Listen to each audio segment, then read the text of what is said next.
Trib Live High School Sports Network is the official video and audio streaming partner of the WPIAL. We broadcast over 2,000 sporting events each year and cover 17 sports in over 170 schools. At HSSN, you'll find the latest in high school sports news, live and archive broadcasts, scores, standings, and much more. Trib Live High School Sports Network, your high school sports leader. All season, every season.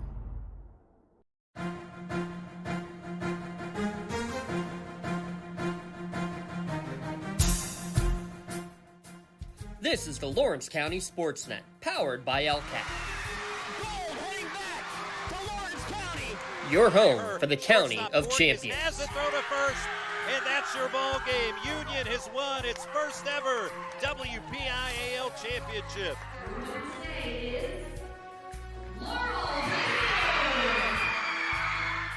There it is. Champions, the Static Lancers. Strike three. The Union Scotty, golden once again. One gold, not enough. How about 2 district gold and 2 state gold for the Lady Lancers?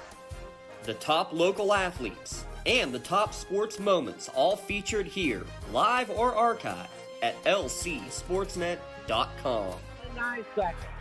Anderson into the corner. It's poised for 3. Shot! He turns the game. Look at throw again. Directing traffic. Going for the quarterback in the end zone. Touchdown! Featuring over 100 broadcasts of county events in over a dozen sports. Your voice for Lawrence County sports. The gold ball headed home to Newcastle. This is the Lawrence County SportsNet.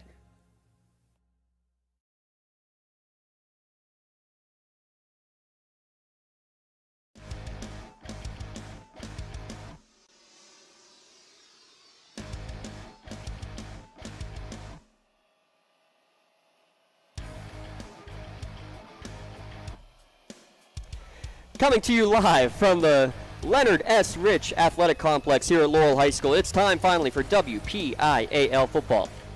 Here on the Lawrence County SportsNet, powered by LCAP, a Week 0 match to kick off the year as the Laurel Spartans host the new Brighton Lions. Tonight's game on the Lawrence County SportsNet, the Trib Live High School Sports Network, and our game of the week on News Radio 1200 WKSD. It's brought to you in part by Maley Chiropractic, by Luxembourg, Garbutt, Kelly, and George, by The Red Zone, by Cunningham Funeral Home, by Medor Bonner Law, by Pontius Insurance, by the Crane Room Grill, by Joseph's Marketplace, by Penn Ohio Bottled Water, by Doran Concrete, by Michael Kirkwood Jr. and Castle Realty, by DNR Lawn Care, by the Tri-County Principals Association, by the Laurel Education Association, and by the Lawrence County Community Action Partnership.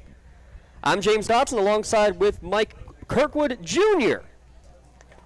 Last minute addition to our broadcast here this evening. Tim Continenza having to pinch hit over in Ohio, so we get the best pinch hitter ourselves coming off the bench in young Michael Kirkwood Jr. Thanks for coming back there, Bub. It's been a lot of fun. Did a couple last year, and we get you right away here this year at lcsportsnet.com. Yeah, no problem, James. Glad to be here for some Western PA high school football, and it's always exciting, Week 1, this is what they've been training for all camp. Week 1, technically week 0. I mean, we'll go with hashtag ban week 0 for you there, Bub. But when you look at this one, it's actually 2 teams, even though it's 1A versus 2A, very familiar with each other. It's a matchup of 2 teams that were conference foes just a year ago. Yeah, that's right. Laurel and New Brighton were both members of the MAC Conference in 2A last year. With the new alignments in the PIAA, Laurel moves down to the Class 1A Big 7 Conference for this 2-year cycle. The word change certainly has a big meaning for tonight. Yeah, not only with the conferences, but a lot of new faces changing on Laurel especially. They replace a dynamic trio of ball players that are all playing in college, but they have a very senior-heavy squad here this year. 10 starters on each side of the ball. And New Brighton, a new coach with Tony Calciuri stepping in for longtime coach Joe Greco. They have a young but very talented squad on the Lions. We'll break it all down here when we return. Back in a moment. It's the Lawrence County SportsNet, powered by LCAP on News Radio 1200 WKST.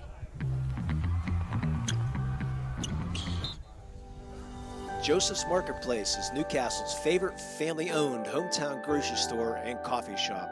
Fresh meats and produce, full-line deli, homemade foods, and much more. Joseph's Marketplace has hot foods prepared every day. They also have Newcastle favorites like grape leaves, hummus, and wedding soup available daily. Follow Joseph's Marketplace on Facebook and Instagram for daily updates or stop in to see what's cooking each day. Come hang out at the brand new cafe and bakery, full of great coffee, drinks, sandwiches, snacks, sweets, and free Wi-Fi. In a rush? Go to josephsnc.com and place your cafe order online. Joseph's Marketplace, family owned and operated since 1915. Has your child's early education slowed down or even paused due to the pandemic? This is crucial time you can't get back. LCAP can keep your little learner on track for success. We have options for working and non-working parents with in-person childcare and age-appropriate virtual learning to keep them busy and engaged. Parents, don't hit pause on early learning. Lawrence County Community Action Partnership can jumpstart their future. Learn more at lcap.org.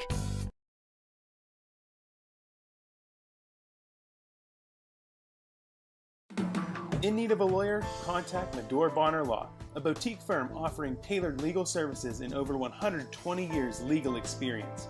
County residents with strong family ties to the community, Jason Medore and Michael Bonner, established Medore Bonner Law to provide clients with legal expertise and personal attention. Guided by their professional staff, you can feel confident your rights will be protected. Call attorneys Jason Medore or Michael Bonner, or visit MedoreBonnerLaw.com for more information. For 20 years, Melee Chiropractic has treated athletes of all ages to help them get safely back to the top of their game. Melee Chiropractic has 3 full-time doctors in their office, and all 3 are former area athletes who have had to battle injuries throughout their careers. They want to help you get safely back on your feet. But more importantly, help stop the injuries before they happen. Prehab before you rehab.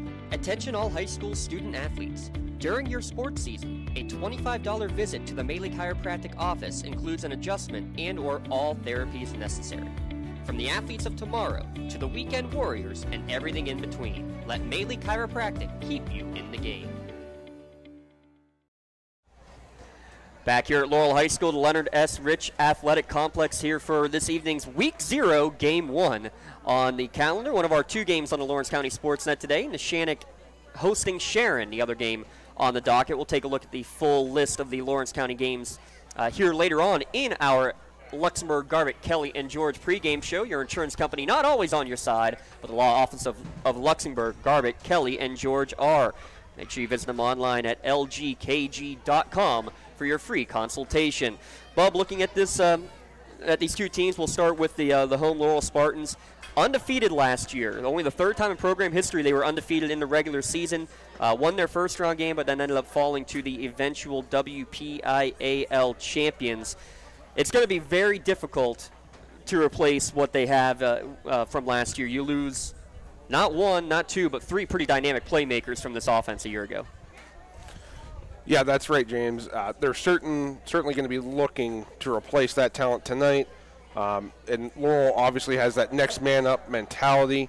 So especially in their skill positions, you know, they were able to get some reps last year as well. So, you know, they're looking for the next guy to move up into the position and provide a good base for their skill positions this year. I'll tell you what, that's a good point that you make, because when you had Kobe DeRosa, Luke McCoy, the quarterback running back tandem, both over 1,000 yards rushing last year, and actually it's not the first time that that's happened for Laurel in about the last 5-6 years, having a tandem both going over 1,000 yards total. But the fact of the matter is they had some big leads in games, and you were able to get some of the backups in. Landon Smith, the running back who will be starting tonight, 4 touchdowns on the ground last year. Chase Tinsman, the quarterback, 5 touchdowns himself, both on the ground and some on defense, a big-time playmaker. The senior signal caller is going to be a big part of this year. What I want to ask, though, Bub, when you lose 3 such huge players in McCoy, DeRosa, and Michael Pasquarello, but you still have 10 seniors who are going to be starting, 10 seniors on offense and 10 seniors on defense. That's pretty incredible. Absolutely, James. Laurel has always done a really good job of working their guys in and developing their players to contribute starting freshman year. So what that does for them now is they're going to have a good chunk of their line back this year. So that way, the line is where everything starts. I know, I'm partial former lineman myself, but it's true that games are won and lost at that level. 85% of the touchdowns from a year ago are gone. And, in fact, we mentioned Landon Smith and Chase Tinsman. They are the only two players who are back who did score a touchdown last year. But, let's talk a little bit more about that offensive line. Colton Hill, Aiden Collins, Ryan DiMuccio are all returning starters. But the depth that this team has, that you could throw in George Michaels and Keegan O'Brien, Kirsten Allworth back from injury, even Brady Cooper is an H-back, a pretty big body out there. For a 1A team, first off, the size pretty impressive. You're averaging about 220, 230 on the offensive line, plus 2 or 3 guys that can mix in there as well. That's a luxury not many 1A teams have.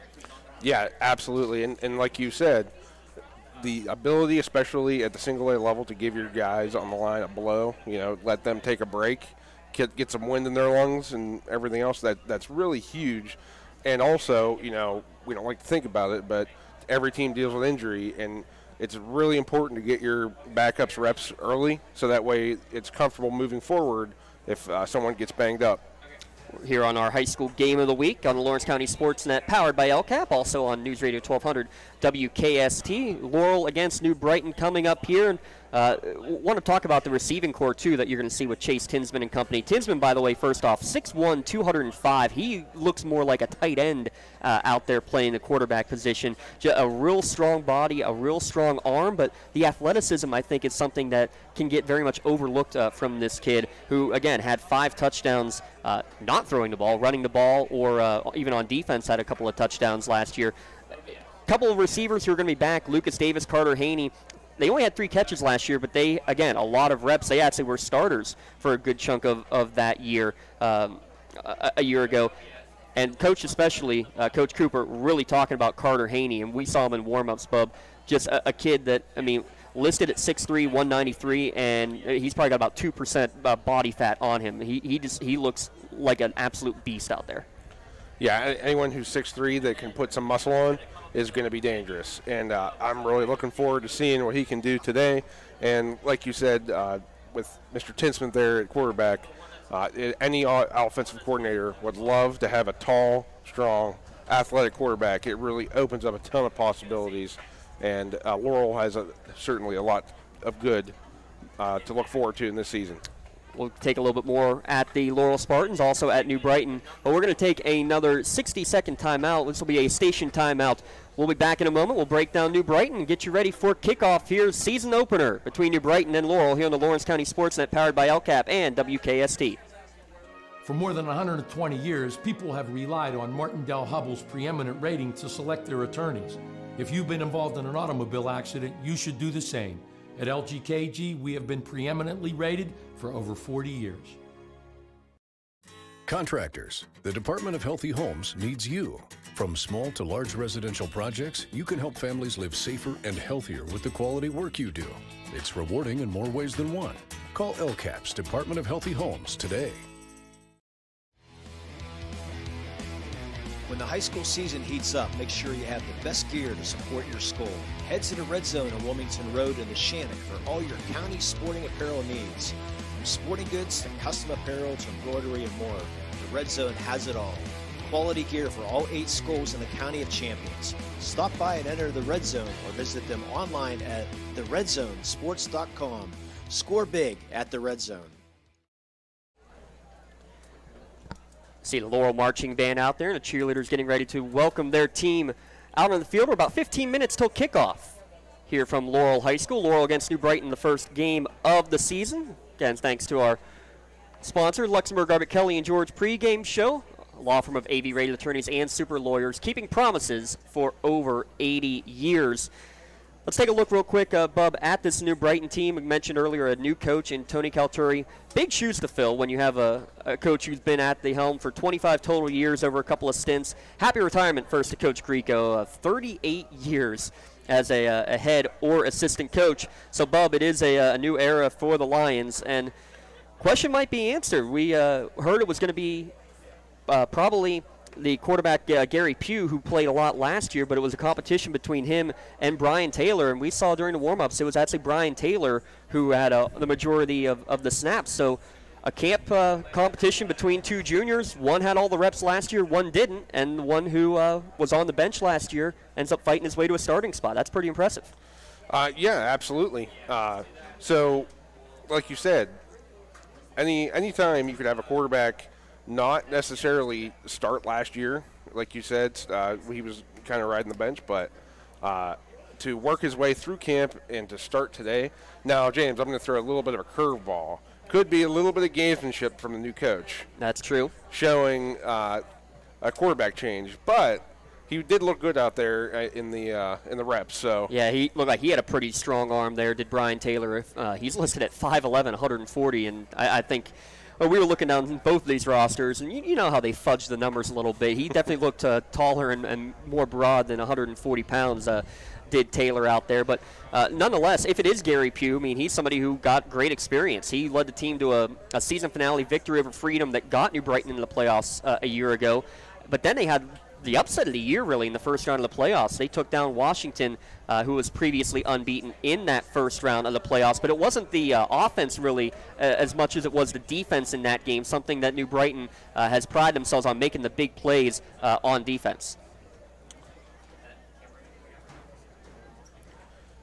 Yeah, and like I said, they stopped a 2-point conversion in overtime to win, and and that snapped a 42-game home winning streak for Washington. Is that right, James? Yeah, 42. I had to double-check the number that you had there. That was a 42-game winning streak. Yeah, I couldn't believe that number when we saw it.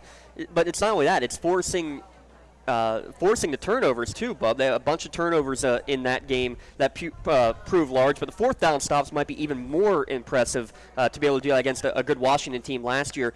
I mean, it doesn't go down as a turnover in the books, but those fourth down stops can be absolutely crucial for a team. Absolutely. Like you said, anytime that you can cause a turnover or stop a team when they go for it on fourth down, those I mean, the field position battle could be huge there. Especially,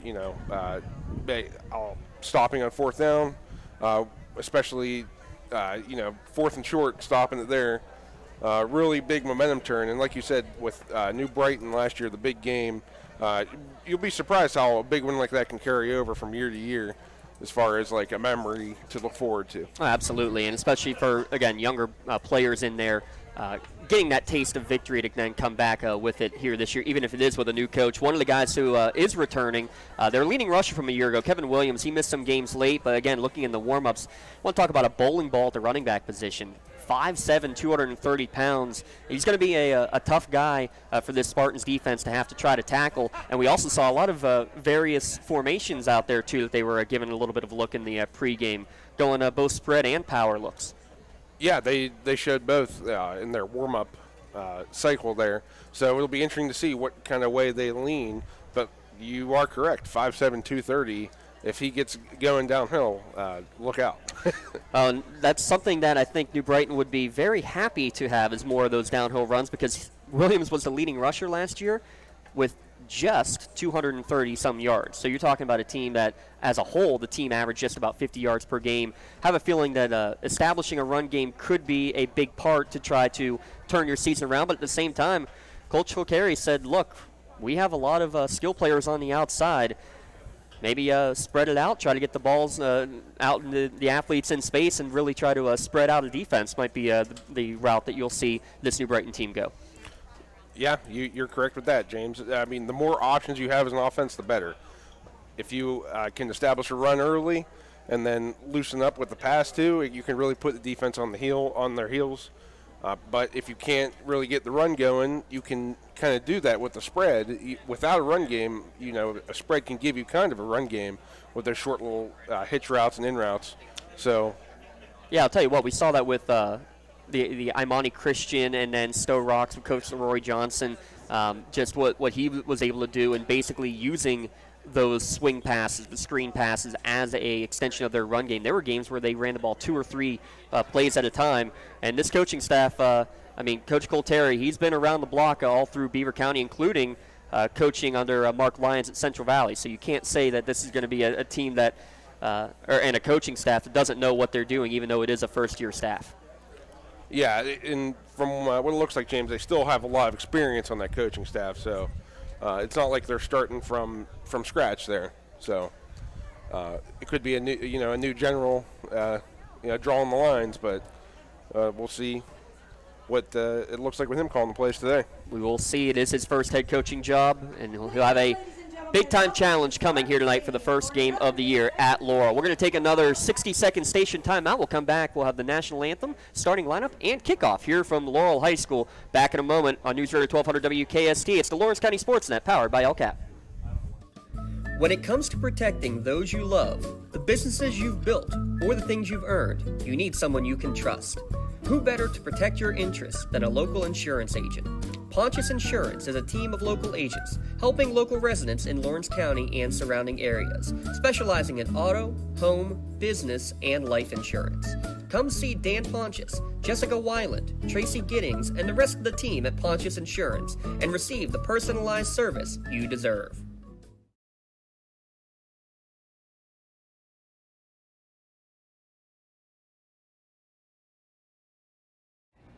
At our Cunningham Funeral Home and Crematory, we are a proud 6th-generation, family-owned and operated funeral home located centrally in the Newcastle and Neshannock communities.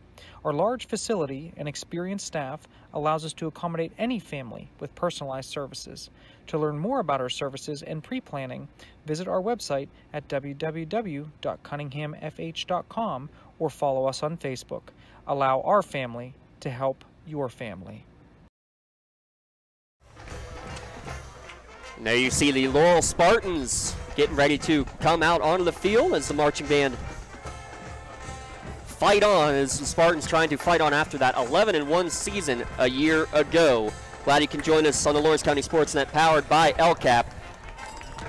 And again, our high school game of the week in conjunction with News Radio 1200 WKST.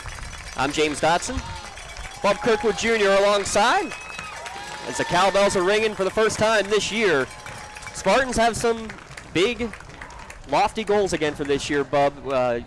Obviously, you want to pick up right where you left off, but it's also a bad taste in the mouth after that loss in the playoffs right here, a 6-0 defeat to the eventual WPIAL champions. You know that's been looming large in the weight room all through the offseason. Absolutely, James. Just like you said, undefeated season last year. In the regular season, they're going to be looking to start just like they did last year, but when you lose the last game of the year, that it can motivate you. So we'll see if they were able to use that to motivate their off season and see how they do on week 0 here. One of the 5 county games that's going to be happening today, already one underway. Union hosting Canton. We'll talk more about that one. Not Canton, Ohio. It's Canton, PA, out near Williamsport. Elwood traveling to Brentwood, Newcastle hosting Summit Academy, and Neshannock hosting Sharon. The other game we have at lcsportsnet.com. We're going to pause now for the playing of our national anthem.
Your national anthem from the Laurel Spartan High School Marching Band under the director Scott Boyer.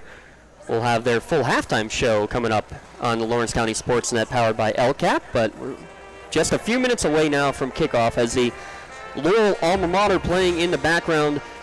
Bob, for the first game of the year, what is something specific that you're going to be looking for from both these teams in particular, or just in general in the mindset of a coach? What is it you want to be seeing first and foremost for the first game of the year? Well, James, the answer to your question is definitely execution. You spend all camp working on your plays, and if everyone knows their assignments and can execute their plays, that's going to be a big step in getting the right plays called at the right times and advancing your season. If you know your playbook, you can put yourself in a great place. Well, we hope to see both these teams avoid the penalties and the injuries here in Week 1, especially too. I got to put the nickel in the jar now. Week 0 officially still. Week 0, game number 1, as we're just about 3 minutes away from the start of today's game. A presentation out on the field.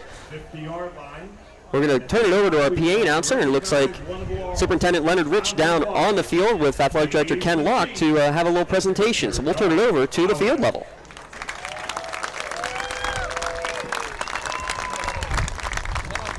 Mr. Bowden, as the other Len Rich, it's my honor to participate in tonight's well-deserved recognition. Mr. Bowden has served the Laurel community as a resident, board member, father, grandfather, mentor, and friend. A devoted Laurel Spartan, he has been supporting the Laurel Spartan football team since its creation by being a member of the Spartan Chain Gang for the past 60 years. He has recruited and managed many Chain Gang crew members during the last 60 football seasons. We would like to present him with a commemorative plaque and jersey celebrating his 60th season. Congratulations, and looking forward to the next 60 seasons. Let's show our appreciation to Mr. Bowden by giving him a rousing standing Spartan ovation.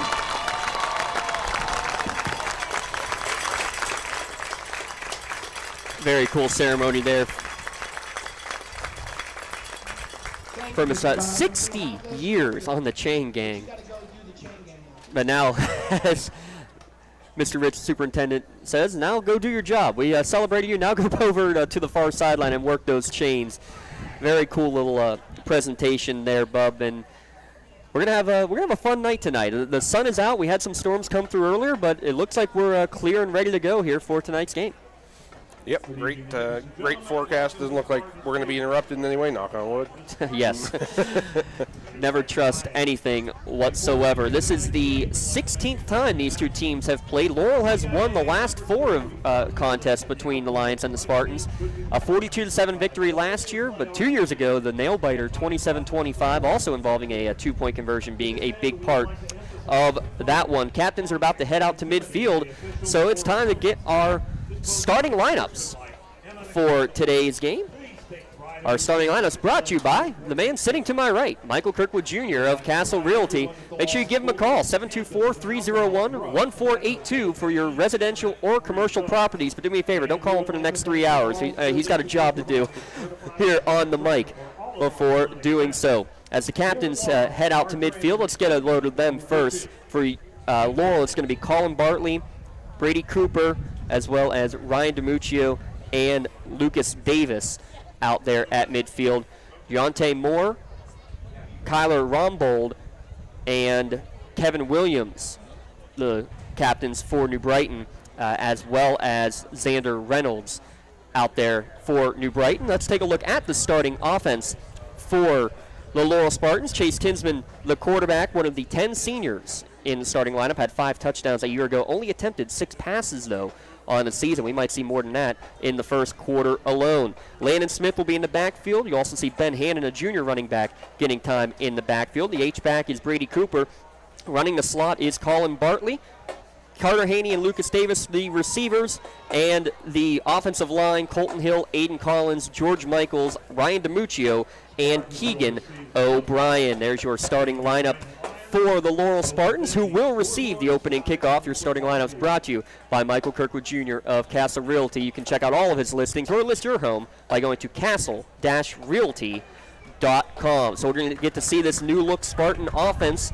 And by new look, it just means a lot of new skill players. And one of the things, we didn't get a chance to talk much about the receiver, Michael Pasquarello, who was the slot last year. Carter Haney and Lucas Davis, the split ends, are both back from a year ago. But it's going to be Colin Bartley, listed at 5'5", 140, one of the strongest kids you'll ever see. Many wrestling championships under his belt. He's going to kind of take over that Michael Pasquarello role. But Coach also said that they're going to move Landon Smith from the backfield into that slot position at times too, Bub. What kind of advantage does that give to be moving guys around and having a chance to bring in a downhill runner like Ben Hannon?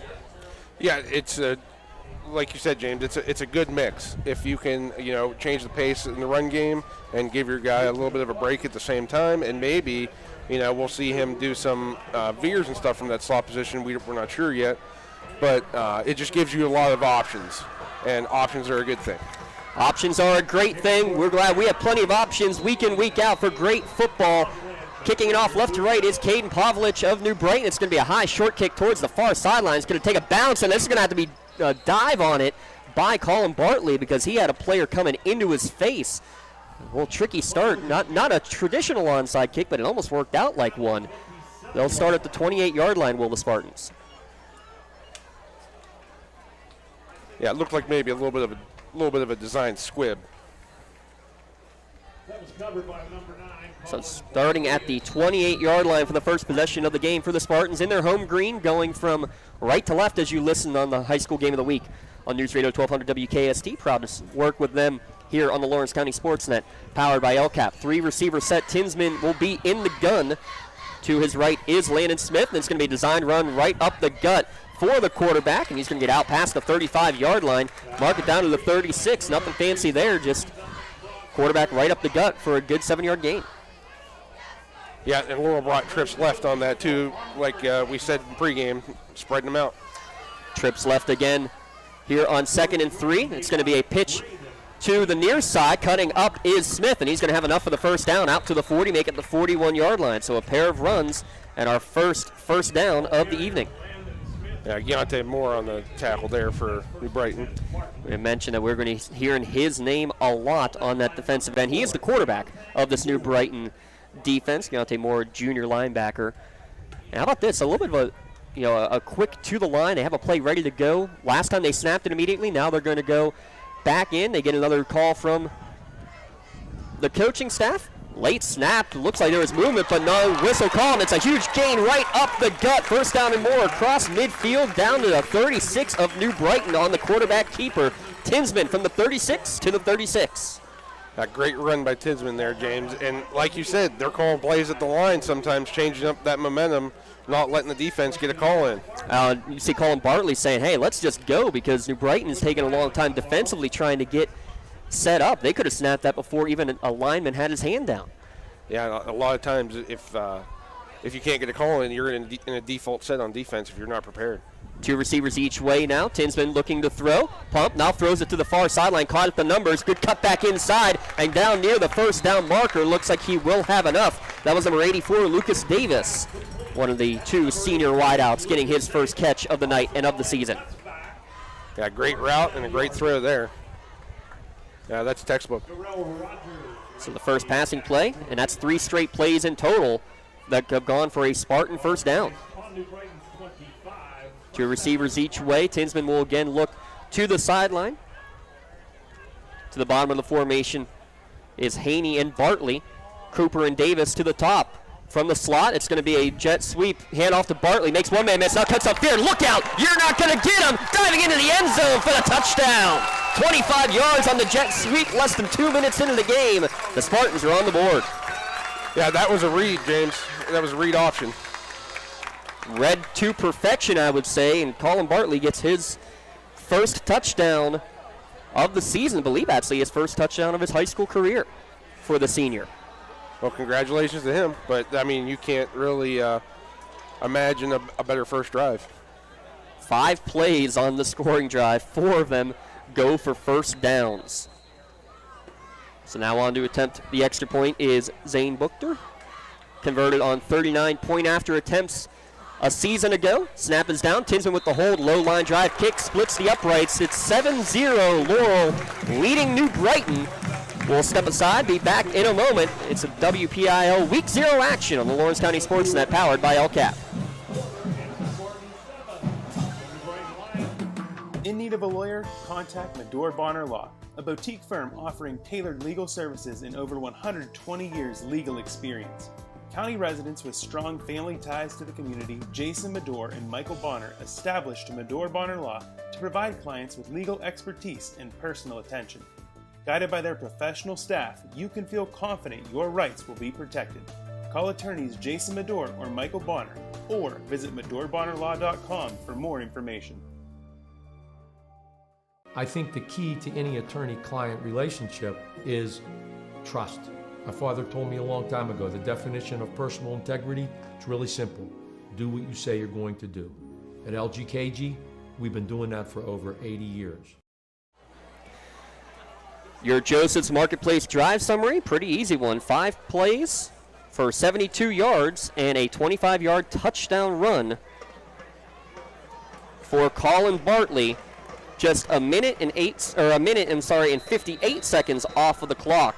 Buchter with the point after makes it a 7-0 Laurel lead. They will kick it off going right to left. Buchter will have the short run up. Low line drive kick towards the near sideline. He's going to bounce at the 15-yard line. He's going to bounce past and barely stay from going out of bounds or the end zone. And this is going to be danger for New Brighton, as getting tackled inside his own 10-yard line was the return man, Jojo Montanez.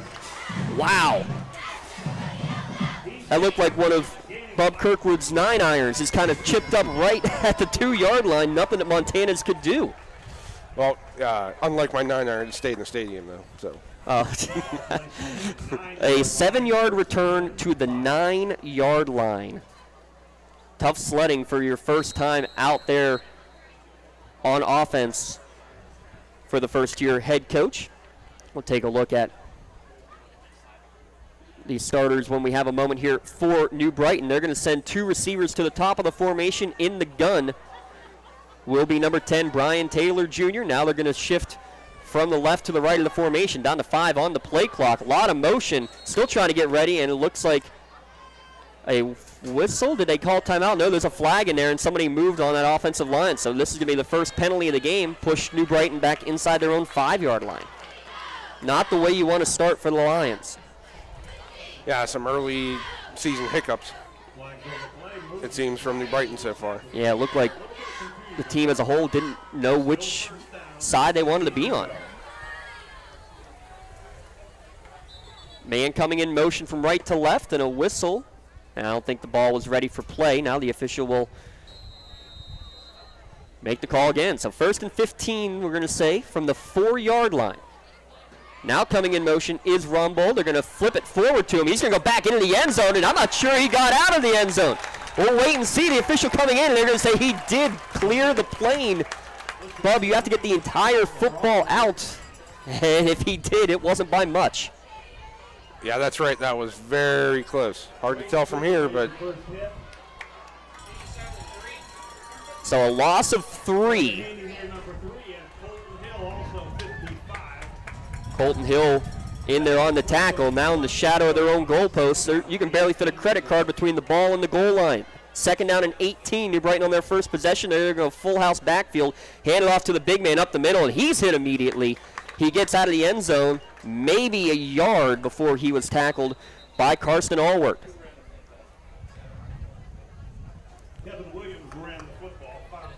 Looks like New Brighton's bringing in more of a spread for their 3rd down play here. This is going to be dangerous territory, though, as George Michaels has to come off the field. He lost his helmet on that last play. It will be 2 receivers each way in the gun. Midway through his end zone is Brian Taylor on 3rd down and 18. He gets the snap. He's going to throw it into the flat, caught there by the big running back. Makes a couple of men miss with the juke. Gets back to the original line of scrimmage out at the 9-yard line. Mark it at the 10, actually. So a gain of 9, but it's going to be a 3 and out. The penalty and the loss of yardage on those first 2 plays really dooming the Lions on their first possession. Yeah, I do like that play call there from New Brighton, though. just give yourself some room to punt. Don't try to do too much with it. You know, if you end up getting a good run of that, great. But, you know, give yourself a chance to, settle this game down a little bit. So standing midway through his end zone is the New Brighton punter, waiting to receive the kick.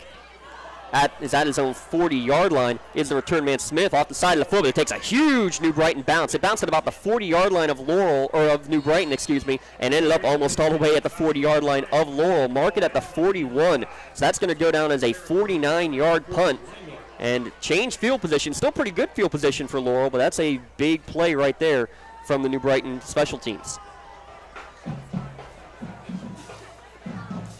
So Laurel will come out 1st and 10.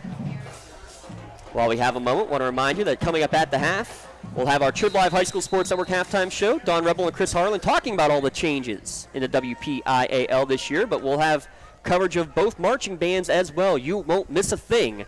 Side-by-side action with the Laurel and New Brighton marching bands.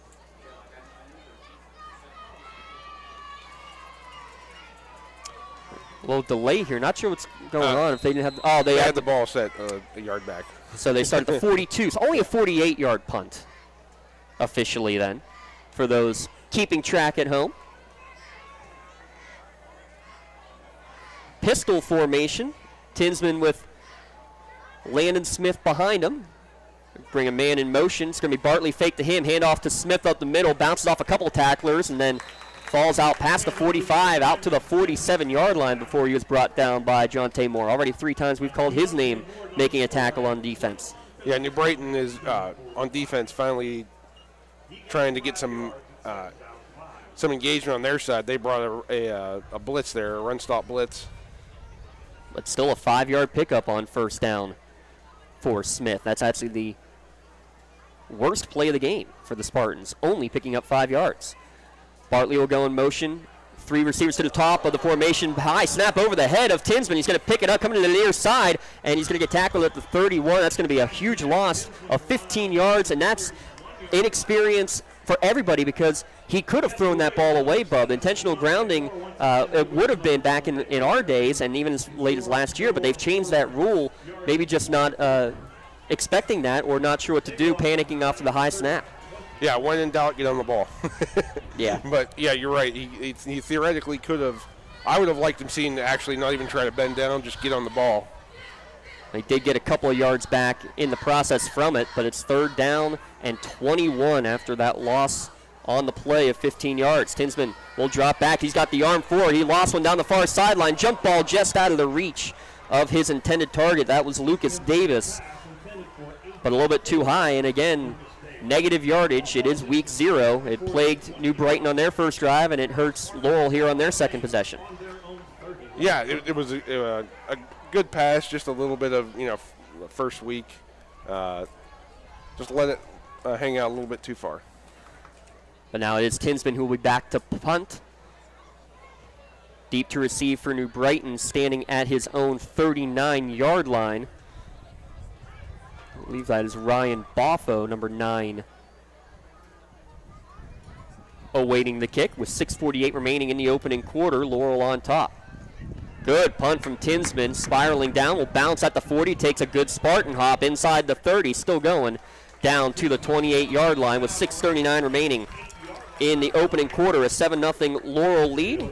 Let's take a look at our Laurel defensive starting lineups. Your starting lineups, again, brought to you by my broadcast colleague this evening, Mr. Michael Kirkwood Jr. On the defensive line, George Michaels, Karsten Allworth, Colton Hill, and Ryan DiMuccio. The linebackers, Laban Barker, Carter Haney are the outside backers, Aiden Collins and Brady Cooper, the inside linebackers. And in the secondary, Colin Bartley, Braden Lewis, and Landon Smith. 10 seniors and a junior, both on offense and defense for the Spartans tonight. Shotgun formation, handoff up the middle on the draw. Nothing doing, maybe even lost a yard, did Kevin Williams on that run. 3 rushes for -4 yards so far now for New Brighton. That friend of the Laurel Spartan defense is getting some really great penetration early in this game. Hitting the midway point of this first quarter. It is a loss of 1, 2nd and 11 here in our high school game of the week. Shotgun set, 3 receivers to the right, play action and throw into the flat, a little bit high, and unable to hold on to the ball was the intended receiver, Michael Vion, but that's because Mr. Braden Lewis came and laid down the boom. That was a really good, hard, clean hit, James. He put his face mask right on that ball and got it out of there. And how impressive to do that and hit the ball, but avoid hitting the helmet in the process. Textbook tackle. 3rd down coming. Dropping back and in trouble. Gets away from 1, gets away from 2. Does the quarterback. Scrambling forward. He'll get past the line of scrimmage, but well short of the 1st down. Man, that was meaning at the quarterback, but great job by Brian Taylor to avoid the rushers. Yeah, it takes experience, and you said this is his first start, right? He stepped up in the pocket confidently. Not many young quarterbacks do that, and that's how he was able to avoid a loss there. But it is going to be another 3 and out for New Brighton. They'll punt it away. Standing at his own 30-yard line is the deep man, Landon Smith. Rolling out to his right, and it's going to be blocked! Punt blocked! Trying to scoop it up at the 10-yard line, unable to do so, and a second player coming in will recover it. Karsten Allwort was the one who got the block, or who got the recovery. Ryan DiMuccia blocked the punt, and that was a great extension, textbook punt block, and Laurel now has wonderful field position. Great play by Mr. DiMuccia there. He had eyes for 6, and not a bad idea on that one. Quarterback just fall on it. That's a chance for a big insurance timeout. Our first timeout of the evening charged to New Brighton. When it comes to protecting those you love, special thanks to our friends built, at Pontius Insurance for all they've done for us. Make sure you go and check them out, PontiusInsurance.com. Dan Pontius, Jessica Weiland, Tracy Giddings, and get started today in protecting the things that you love. Also, while we have a moment, want to give a shout out to Penn Ohio Bottled Water. Give them a call for delivery of your 3 or 5 gallon water cooler systems, or you can get cases of bottles delivered to your home or work. 5:17 remaining. Big momentum swing after the block punt. And now a chance to double their advantage here for the Spartans. That's the rugby-style punt kind of worked to the disadvantage that time of Gary Pugh, who was looking to boot it away. Yeah, a little more dangerous style of punt, like you said, but it was a wonderful play by Mr. DiMuccia to get in there and set the Spartans up for another trip into the end zone, but they still have to convert. 1st and goal at the 6-yard line midway through quarter number 1. 2 receivers each way. Tinsman in the gun. Smith to his left. Now he'll shift over to his right. Design run right up the gut for Tinsman all the way. Lowers his shoulder, and he's actually not touched until he gets into the end zone. 6-yard touchdown. 1 play scoring drive. Made that one look easy. Great penetration, and that's what you call a Doran concrete foundational block right there, right up the gut for the 6-yard score. Yep, nothing fancy there, James. Spread him out. Run straight at him. So Tinsman now will hold after his first touchdown of the year.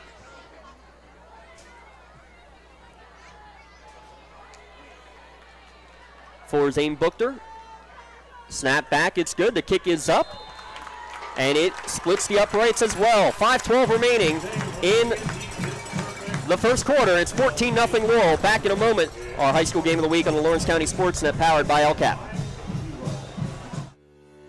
For 20 years, Melee Chiropractic has treated athletes of all ages to help them get safely back to the top of their game. Melee Chiropractic has 3 full-time doctors in their office, and all 3 are former area athletes who have had to battle injuries throughout their careers.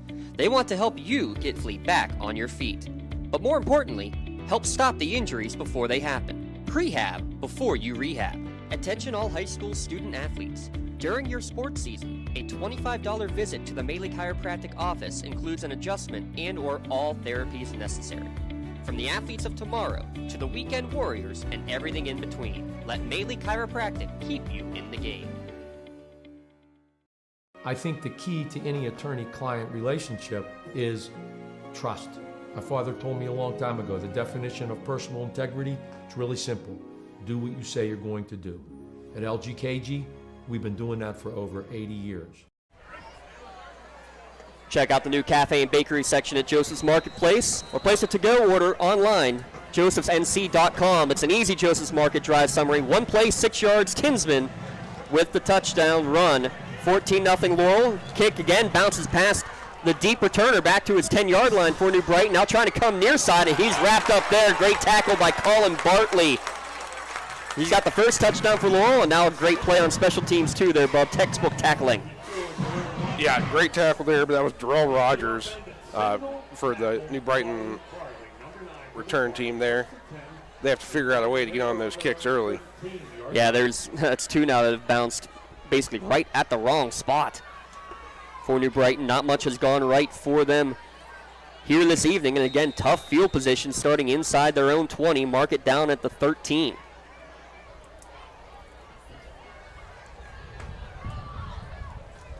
Three receivers to the top of the formation. They're going to hand it off to Williams up the middle. Not much room whatsoever for the big running back. 6'3", 230 pounds. Gets back to the line of scrimmage. Maybe a gain of a yard, but that's it. 3 carries for no yards on the night so far for Kevin Williams. It's basically the same thing from last year, Bub. This team's struggling to get a run game going for New Brighton. Yeah, and, I don't want to take anything away from that Laurel defensive line. They're playing a very solid game so far. Another handoff up the middle for Williams, and this time definitely a loss of yardage as he is gobbled up by the interior of that Laurel Spartan defense. Impressive what this defensive line has done so far, Bub. Yeah, you're not wrong, James, but that was, on that particular play, George Michaels off the end there drove his guy back off the end and fouled that play up for New Brighton. No gain. 3rd down and 9 to go for New Brighton with 4:10 remaining in the opening quarter, down by 2 scores. Scrambling out to his left is the quarterback Taylor. He's going to take off and run, makes one man miss, but chasing him down from behind. Great effort all the way, staying with the play. You just named him. It was George Michaels again. Yep, and Aaron Dockery also on the stop. But, yep, he never gave up and was able to get him before he was able to scramble for too much there, James, but good pursuit angle. That's why you don't give up. Yeah, the quarterback scramble has basically been the best play of the day so far. It's going to be a 4th down and 3 to go after another 6-yard scramble, but it looks like another 3 and out. And last time the special teams unit was out here, DiMuccio blocked a punt. It was about from this same spot, too. Pugh will try to boot it away. See if he gets this one off a little bit more quickly. He does, but it's off the side of his foot. The low snap kind of messed up with the timing, and it's going to get out only to the 33-yard line of New Brighton. So after a 48-yard punt earlier, a blocked punt and a 13-yard punt. And again, great field position upcoming for the Spartan offense. Yeah, for the Spartans so far, I mean, you got a lot of positives in this game. You got to keep the momentum going. 3:09 remaining, 14-0. Laurel already on top here in our Week 0 Game 1 opener of the season here at lcsportsnet.com. Whistle and a flag thrown from the back judge. They had 12 men on the field. If you know that immediately when it's that official on the back sideline who's making the call. Yeah, I saw I saw someone come onto the field and nobody come off, and I was kind of waiting for that one. Well, we'll see. Coming off is Caden Pavlinch. So he's going to be the guilty party, whether he was the one at fault or not. We're going to blame him, or at least the cameras will blame him, fair or not. So 1st down and 5 now, ball at 29-yard line of New Brighton. Spartans already with a pair of touchdown runs, one from Colin Bartley, one from Chase Tinsman. Trips to the top of the formation, handoff up the middle. Smith getting into the action. He breaks off some tacklers. He's down inside the 20, falls back actually to the 21, and then is knocked down. And actually that's not number 22, that's number 23, Ben Hannon, getting his first carry of the night. Yeah, that was that little option play, or read option they like to throw in. And he made the right read that time, and, Spartan 1st down. So Smith in the slot. Quick throw out into the flat, caught at the 15-yard line, and fighting forward is Lucas Davis for his second catch, and that's going to be enough for a first down inside the 10-yard line as Laurel is in the red zone for the third time tonight. Yeah, I like that play call, James. Nice and aggressive, and whenever you can establish a pass game on your terms, it's always a good thing. Pair of 11-yard catches on the night so far for Lucas Davis. First and goal. Laurel in the red zone. Make sure you stop by the red zone on Wilmington Road in the Shannock Township. Trips to the bottom of the formation. Looking that way is Tinsman. A throw on a quick screen. They do get it to Smith, and he's in there untouched for the 9-yard touchdown catch. So how about that? You lose DeRosa, you lose McCoy, you lose Pasquarello. Who are the three guys to step up? Tinsman, Smith, Bartley, all three of them with a touchdown in this first quarter. Yeah, James, you said it. They're doing a great job spreading the ball around, and not many hitches in the giddy-up so far for the Spartans. On to attempt the Cunningham Funeral Home extra point will be Zane Buchter, already 2 for 2 on the evening, specializing in funeral and cremation services as well as pre-planning. Laurel, they have their plan for tonight executing so far as a snap back, and Buchter's kick is good. 21-0 Laurel, all over it so far here tonight against New Brighton. We'll be back in a moment. It's a Lawrence County SportsNet powered by LCAP. Don't get left out to dry. Call the Penn Ohio Bottled Water Company for the fastest and most efficient bottled water delivery service in the area. Penn Ohio offers bottled water ranging from 16.9-ounce bottles to 5-gallon jugs, perfect for your next event or office water cooler system. Also, don't forget to ask about their custom labeling options. Visit PennOhioBottledWater.com for more information and to get a quote on their delivery services. Whether it's at home, in the office, or on the sidelines, Penn Ohio has you covered. I think the key to any attorney-client relationship is trust. My father told me a long time ago, the definition of personal integrity is really simple. Do what you say you're going to do. At LGKG, we've been doing that for 3 plays, 34 yards, less than a minute off the clock. The 9-yard pass from Chase Tinsman to Landon Smith. It's 21-0 in favor of the Spartans. Again, your Joseph's Marketplace drive summary. Follow him on Facebook. See what's cooking today. Not sure what Mr. Bill Presner has going on for over the weekend, but it's always something tasty from Joseph's Marketplace. That's where I'm going in the morning. That's where I get the ingredients for my sauce. Ah, the secret is out.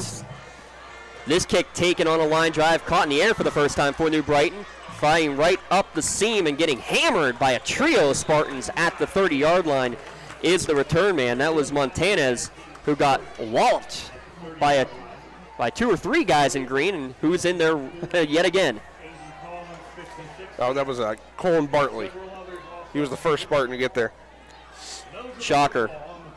Already has a touchdown run, a couple of big tackles defensively and special teams. The little man.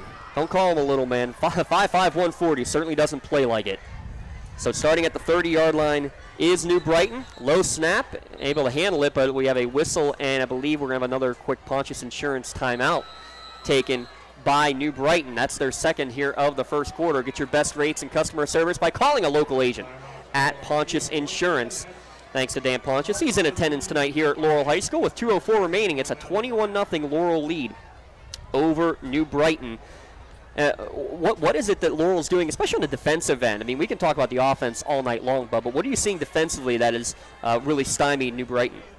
Well, I'll tell you what, James, they are throwing a couple blitzes in, but mostly it's just that Laurel defensive front getting in the backfield and stymieing any momentum that New Brighton can get. If you can't, run your plays, you can't have an offense. So if Laurel continues the domination up front, it's going to be a long day for New Brighton. 18 total yards of offense here in the first quarter for New Brighton. Laurel, I mean, honestly, not a whole lot of yards for them too, but they've had some great field position due to a blocked punt and a shanked punt on the last 2 possessions. I mean, one of those possessions started at their 6-yard line of New Brighton. Their scoring drives, 1:58, 5 seconds, and 58 seconds. Back to the action, handoff on the draw at the middle. Big man bounces off a tackle in the backfield, does Williams, out past the 35, out to the 38. Best play of the day for New Brighton, and that's because the one time Laurel didn't tackle low on the 230-pound running back. Yeah, Brady Cooper got there eventually for the Spartans, but, yep, first time, second and short today. Second down and 2 officially. 2 men in the backfield for the first time, along with the quarterback Taylor. Kind of in a fullback position right now is Williams. He'll be the lead blocker from Montana's up the middle, but he's going nowhere. He's going to lose a yard, maybe 2 on the play. Jojo Montana's. It's officially a loss of 1 on the play, 3rd down and 3. And they weren't letting go that time. No, they ran right at the teeth of that Laurel defensive line. So we'll see what they dial up here on 3rd and 3. Less than a minute to play now in quarter number 1. All Spartans so far, 21-0 in the opener of the season. Quick throw into the flat, and it's going to be caught, but hit immediately. Guess who makes the hit? Colin Bartley yet again. Kyler Rumbold had no chance whatsoever. Yeah, that's great recognition there by Colin. Set back for that little dump quick, and he ran up, recognized it, and made the play. Couldn't have timed that one any better, could you? Looks like a new punter out there, Isaac Kohlmeyer now. I'd say it might have been Kohlmeyer the entire time. We were seeing 8, but it's 81, the sophomore, out there to do the punting duties. 4th down and 5. That was a loss of 2 on that quick pass into the flat. Almost getting another block is Demuccio. This ball knuckleballing on the punt. Caught at the 33-yard line by Smith. Look out. Makes 1 man miss. He's across midfield down the far sideline. And you're not going to get him. See you later. As time expires on the first quarter, it's touchdown number 4 for the Spartans here in their opener. Hold the phone, though. There is a flag back near midfield. Right now, it's a 72-yard punt return for a touchdown, but this one might be coming back, and I think it is. It'll be the first penalty against Laurel. What a burst of speed, though, you saw from Smith on that one. Yeah, New Brighton might be getting away with one here, but we'll see what the call is. Now they're all marching back to the other end of the field. So a 70-plus yard punt return for a touchdown will be negated on a holding penalty against the Spartans. They'll take over 1st and 10 from their own 45-yard line. But we're going to see, will they have a untimed down, or will this be the end of the first quarter? I believe New Brighton will have that option, and it looks like they will choose to have. No, it will be. I believe it will end the first quarter. As the Spartans are coming, the Spartans are coming to the sideline, but New Brighton's going to have that option. I think they're going to choose to stay on the field for a untimed down. That's just, that's the right call, right? You're down by 3 scores. You need to extend the game as much as possible. Yeah, at this point, you just have to try to establish some momentum. I don't think one play. Untimed down, yeah. Yeah, so the clock reads 12, but it just won't run on this play. It'll be one untimed down to end the second quarter because it was a penalty against Laurel. New Brighton has that option, and just confusion now all around as they're finally bringing in a 5th offensive lineman. Coming into the last second was Carson Allward. As it looks like Ryan Demuccio is sitting on the bench. Keep an eye on that. Tinsman's going to air one out on this untimed down. It's going to be caught down the near sideline. Laurel says we'll take that untimed down, and we'll take a completion down to the 15-yard line. A 40-yard pitch and catch from Tinsman to Haney. We got a flag, James, at the very end of that play. Maybe a face mask, maybe some extracurricular activity. I'm not sure. Well, right now it's a 40-yard catch.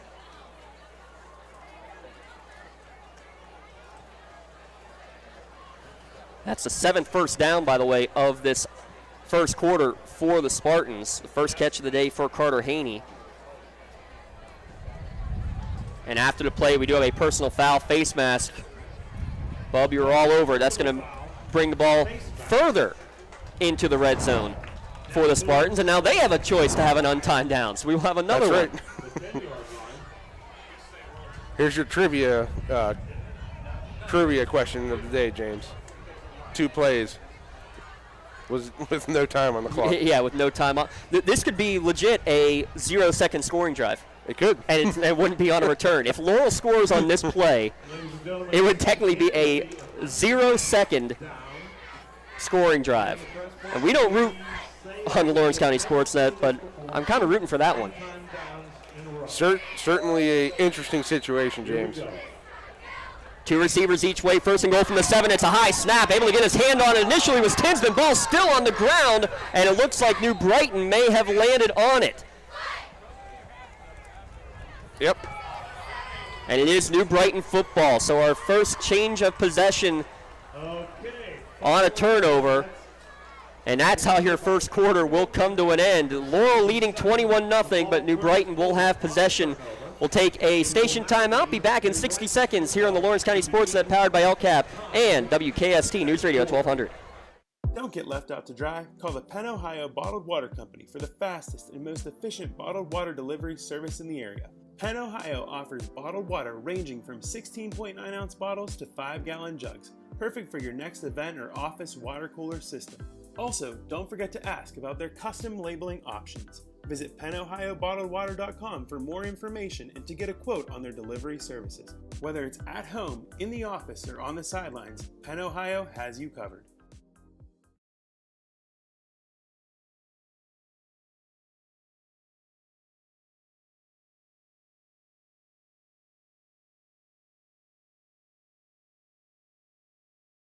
I think the key to any attorney-client relationship is trust.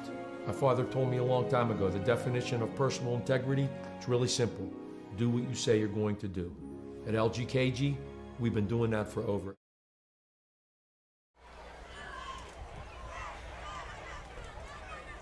Second quarter about to get underway after the turnover. It'll be New Brighton with the first play for the second quarter, and it looks like they snapped it too quickly, so they're not ready to play, so we'll reset it again. Gives us a chance to tell you that change of possession brought to you by Medore Bonner Law. Make sure you protect your possessions with a local agent at Medore Bonner Law. Nowhere to go on the handoff up the middle for Williams. Bounced off his own man and dragged back by a Laurel defender for another loss.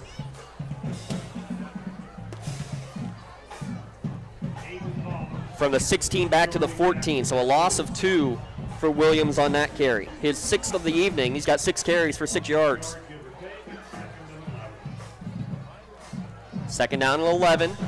In the gun again is Brian Taylor. Lions trailing 21-0. Taylor's going to roll out to his right. Steps up in the pocket, able to avoid one man, and then is jacked up from behind. Laying down the boom, George Michaels. Yeah, one thing I've noticed, James, from New Brighton is when they're going to the air, it looks like their offensive line spreading out quite a bit. So that might be a tell Laurel's picking up on.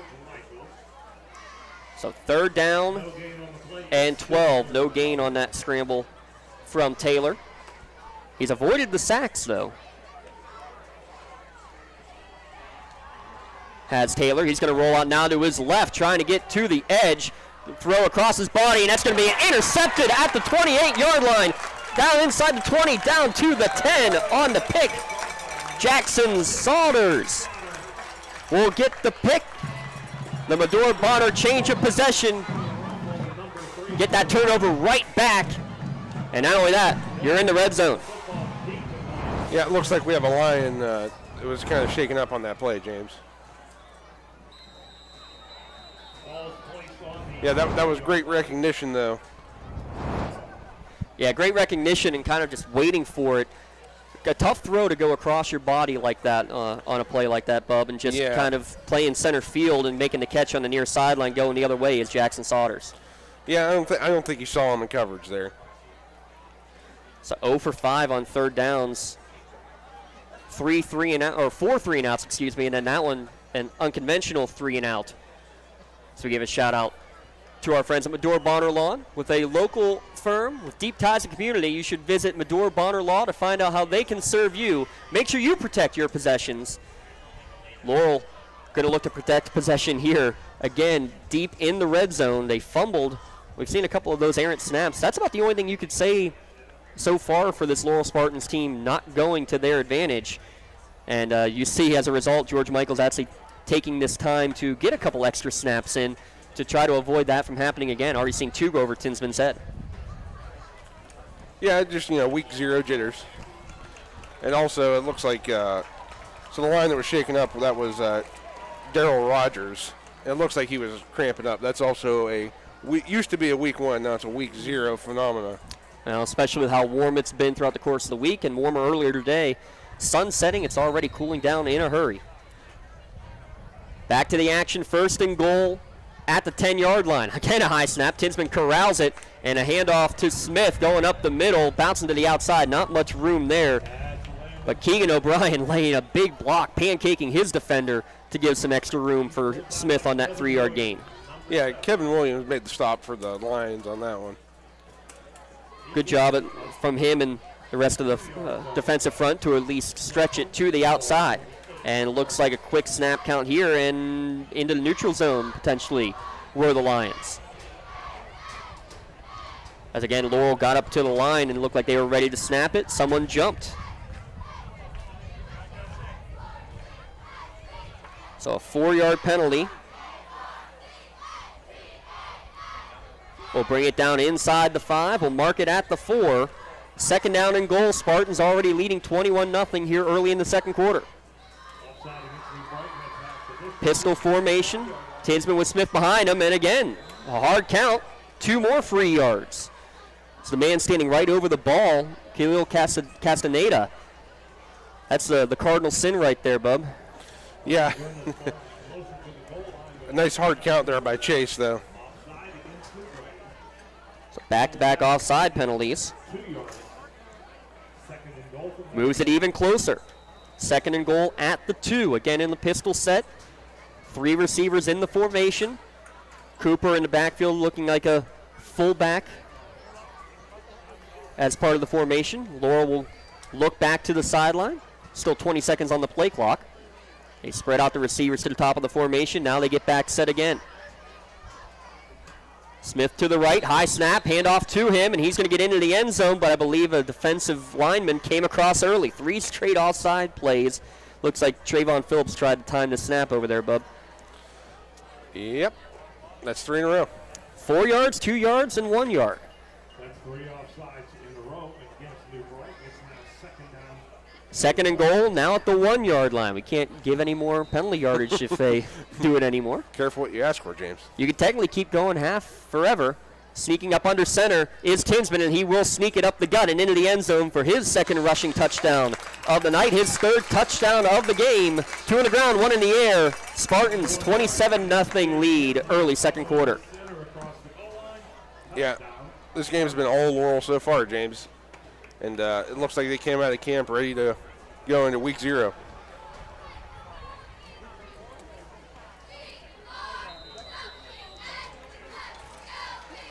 So after the touchdown, another Cunningham extra point to be attempted by Zane Buchter. 3 for 3 so far tonight. Snap is back. Tinsman with the hold, and Buchter puts it right down Broadway. 28-0. Laurel leading New Brighton. We'll be back here in a moment on the Lawrence County SportsNet, powered by LCAP and News Radio 1200 WKST. For more than 120 years, people have relied on Martindale Hubbell's preeminent rating to select their attorneys. If you've been involved in an automobile accident, you should do the same.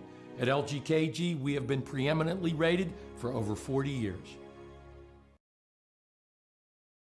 Looking for a unique way to expand your business? Advertise on the Lawrence County SportsNet and be seen by thousands of viewers in the area and around the country on over 100 broadcasts each year.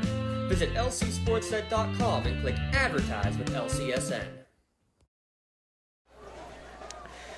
2 plays, 10 yards, 3 penalties, all set up by the interception. A 28-0 lead after Tinsman's 1-yard QB sneak. With 9:39 remaining in the first half, Bub, it's been all Laurel here tonight. Yeah, James, like I said before the break, yeah, it's so far all Laurel. So if you're New Brighton right now, you have to kind of bear down and just get one start with one play, then one set of downs, then one drive to try to get yourself back in this game. Only 19 yards of offense so far for New Brighton. They get the kick return and going nowhere. Big flying, almost a Superman-style tackle after a short return out to the 28-yard line. Yeah, that was Carter Haney on the stop there for the Spartans. Carter Haney, who has a 40-yard completion on that crazy sequence to the end of the first quarter where 2 plays with untimed downs almost saw Laurel get a 0-second scoring drive, but a bad snap and turnover ended that possibility. New Brighton will begin this drive trailing 28-0 at their own 27-yard line. And it looks like a little wildcat set up here. High snap over the head of Williams. Good bounce to bounces right back into his gut, but he's not going to have much room to go. He somehow eludes 2 defenders inside his own 10, gets back out past the 15, out to the 19. It's a loss of 8, but that could have been a lot worse, and it may be a lot worse as Williams is now slow to get up. Yeah, I like the idea there, trying to mix it up, but at the same time, you kind of said it, the week 0 jitters where you have a little bit of everything going on.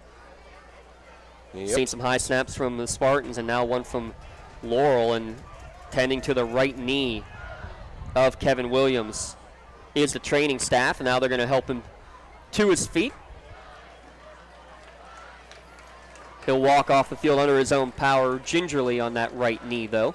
Again, remind you, coming up at the half, we'll have coverage of both teams' halftime shows, both the Lion Marching Band and the Spartan Marching Band.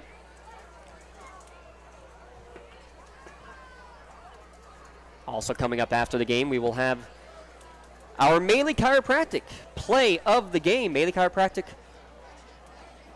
can help you feel your best. Make sure you visit Mitch Maley, Chris Argero, or Kelsey Bowser. They were voted best of the best for chiropractic in Lawrence County. Quick pass to the near sideline off the hands of Darrell Rogers, and almost was intercepted on the deflection, but it's just going to be an incomplete pass, and it'll be 3rd down and long. Yeah, that's a classic, trying to let the ball come to you, and when that's at your face mask, it's not going to end well. Sometimes, too, maybe keeping the eyes down the field. We've already seen a couple big hits from the defensive backs. That may have been looming in the mind of Rogers as well. Very possible. 3rd and 18 now for New Brighton, deep in their own territory. Scrambling again, no time whatsoever, and this time it will be a sack. Meeting at the quarterback, Bub, and it's going to be Lucas Davis who's going to get credit for that sack. Yep. Great penetration there from Laurel. As soon as he ended his step back there, he didn't have any chance to get the ball out of that pocket. So 4th down and 24 now. So after those 2 big losses, actually, we're almost at negative yardage on offense for New Brighton. The Spartans defense picking up where they left off last year, averaged just 7 points allowed on the season. Punt away, it's a high short punt. It takes a New Brighton bounce, but it's only going to get out to the 43-yard line. Plus territory again for the Spartans with 8:24 remaining and already a 4-score advantage for Laurel.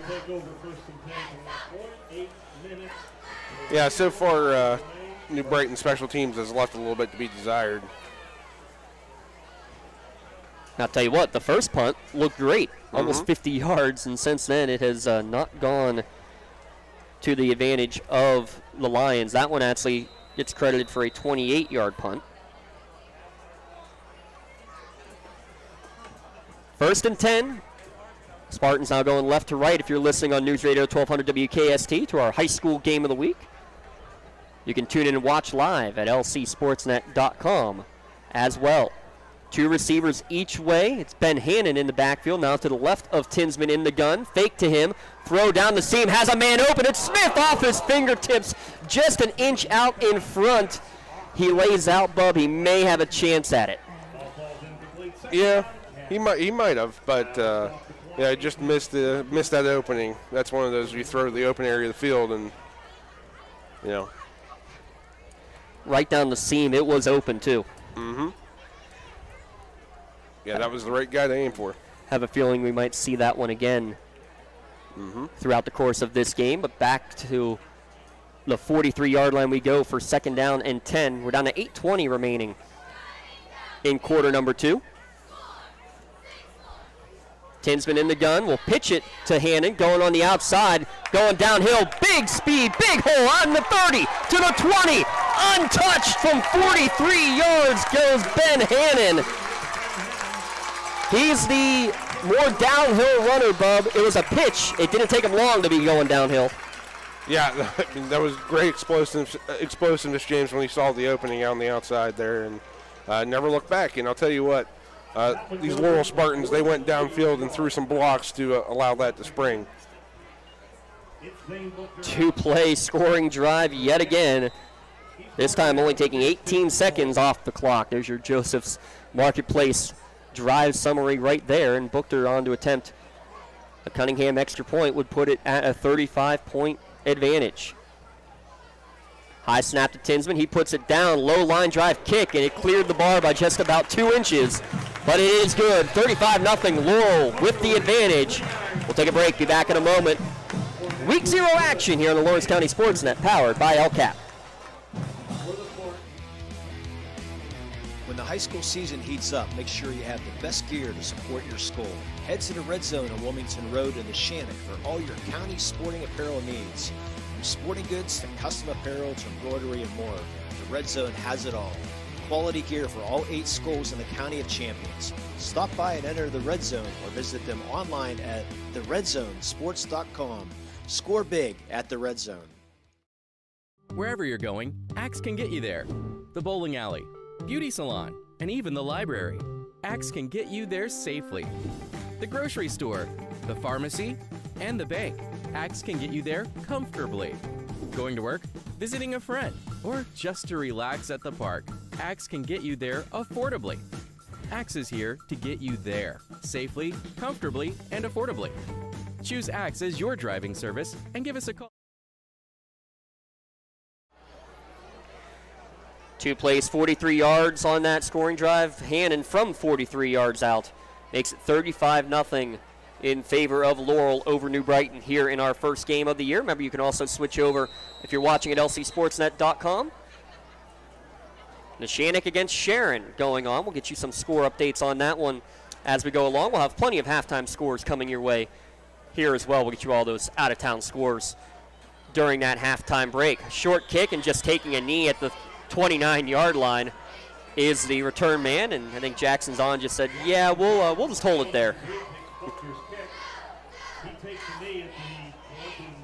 Yeah, sometimes on those semi-designed squibs, it's best just to do what he did there.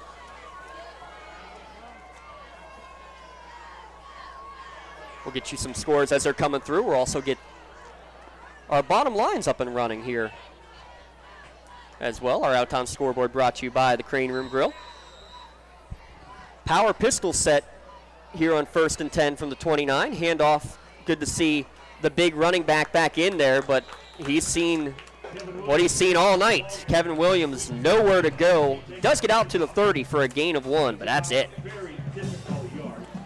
Yeah, the Laurel defensive line is not taking any plays off so far.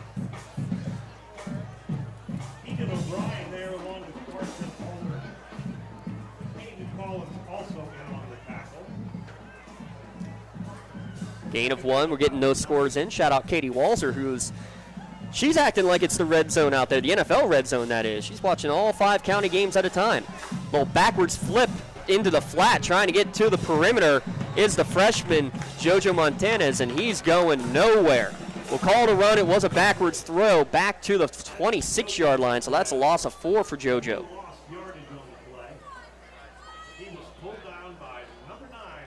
Yeah, James, it's something we touched on in pregame. If you can't win, or at least buy time in the trenches, you're left scrambling to try to get something like a run game going. Newcastle at the half, 14-0. They're leading Summit Academy in the first game for Stacy Robinson at the helm of the Red Hurricane, or Canes.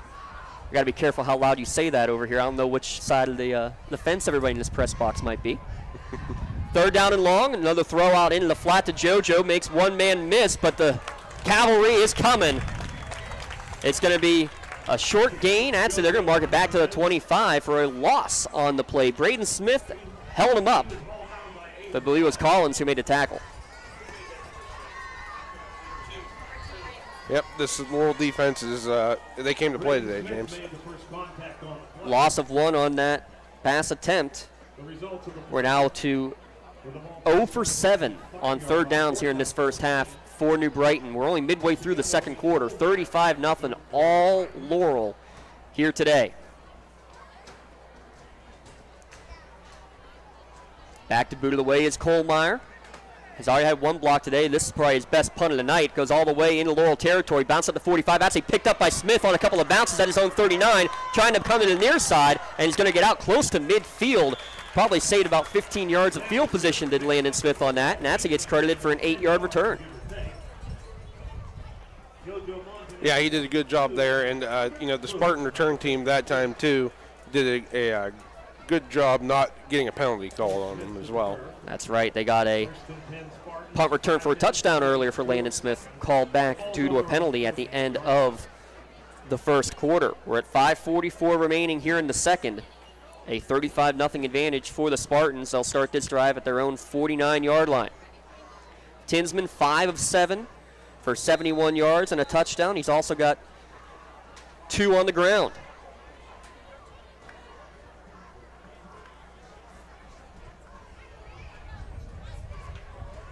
Two receivers each way.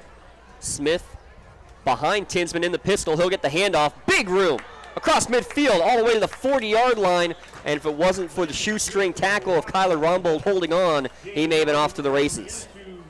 Yeah, nice explosive run there. He got through that gap really quick and got a good chunk of yards out of it. Would it surprise you if I said that's only the 4th carry of the game for Landon Smith?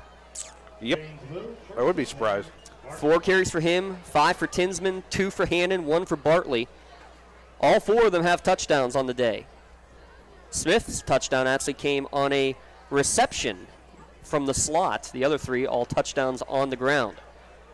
1st and 10 in Lions territory, ball at the 40-yard line. Tinsman, quick drop, throw out to the near sideline on the out. Caught there by Haney, tiptoeing the sideline, and he's going to be close to a first down, and he did stay in bounds. He will get it.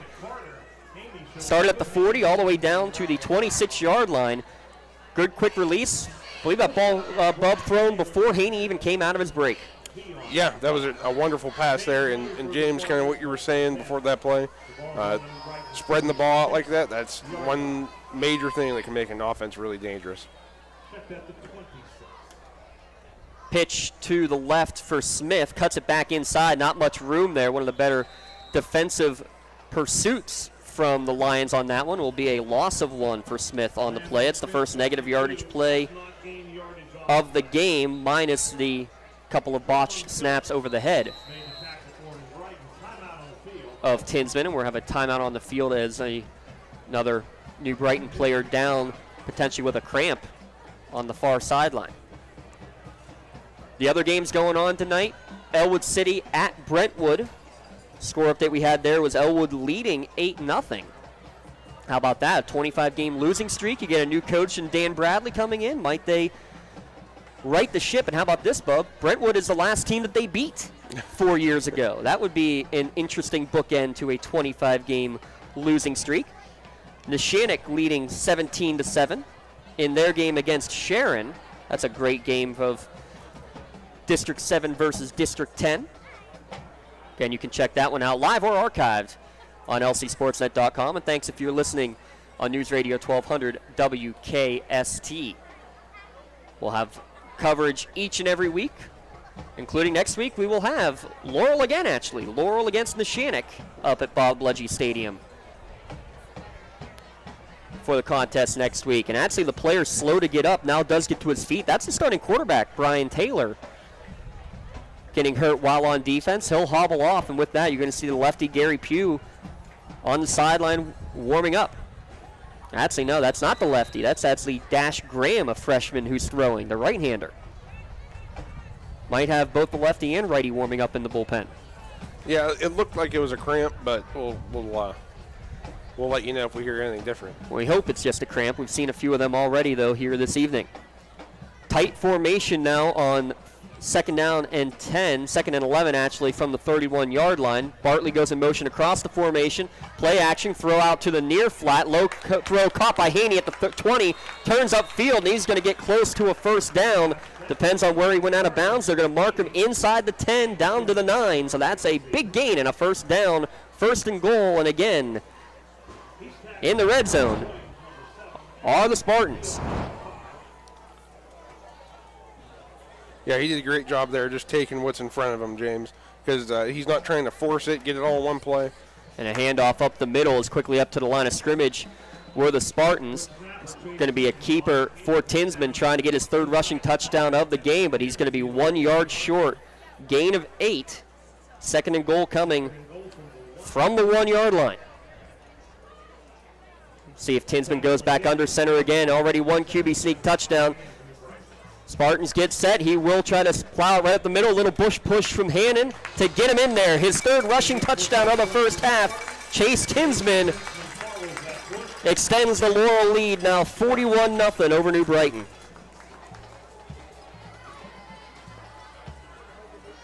Yeah, that Laurel offensive line just keeps dominating up front, not letting them take a breather on defense. 6-play scoring drive, capped off by Tinsman's third rushing score of this first half. Kick is up from Buchter, and it is good. 42-0. Now the score, we'll keep it right here at lcsportsnet.com. That's a 6-play scoring drive covering 51 yards, capped off by another QB sneak for Tinsman. 3:47 remaining in the first half. It's a 42-0 lead for Laurel here at lcsportsnet.com and News Radio 1200 WKST. Mike Kirkwood Jr. alongside. I'm James Dotson. Give a shout out running the cameras tonight, Rob Nattel. Dom Summers, our producer, here this evening. Give a shout out to the other crew as well. Got to give a big shout out to both Dom and Aaron Vigiano, our producers extraordinaire, for all that they've done for us over our inaugural year, now into year number 2. Mind you that Lawrence County football does not end tonight. We will have a pair of games tomorrow in the county. Shenango hosting Our Lady of the Sacred Heart. Wilmington traveling to Sharpsville. We'll actually have video coverage of that one here at lcsportsnet.com. Our friends from Mercer County Radio will be gracious enough to help us out with that one. That was a great game when those two faced off last year. A blocked extra point late ended up being the difference for a Wilmington Greyhound victory, 28-27 in that one. We'll get some District 10 action here at lcsportsnet.com. District 10 playing right now on Sportsnet. Sharon trailing 17-7 at last count to Neshannock in our other game on the air tonight.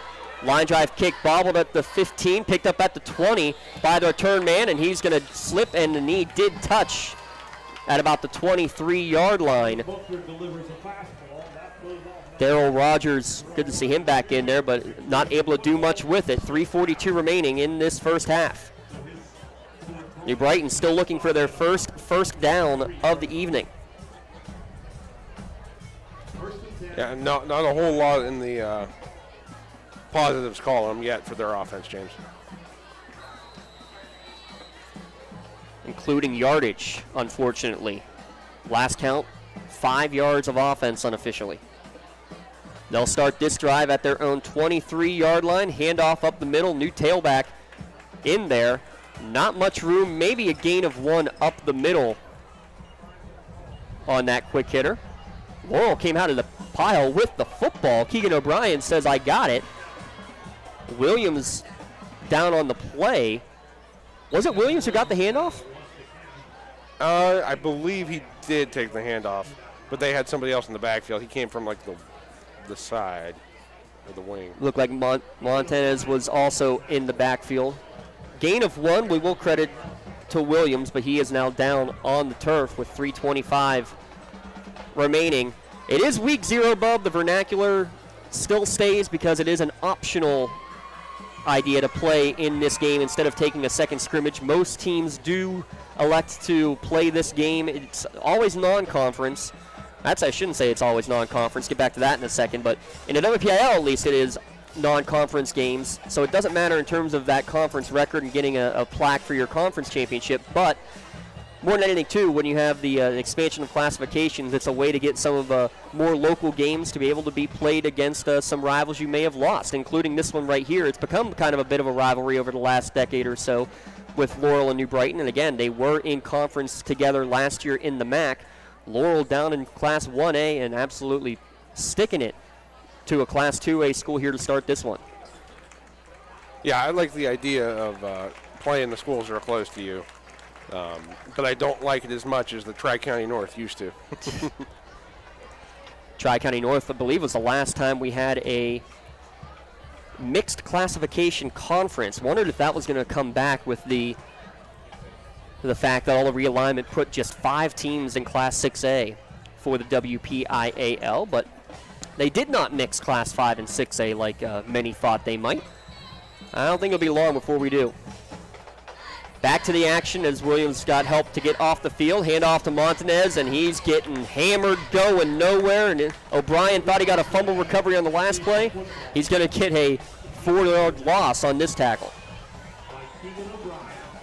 Yep, that Laurel defense is still taking no prisoners.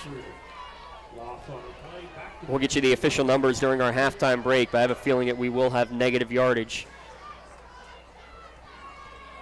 of offense for New Brighton in this first half. Under 3 minutes to go now in the third quarter.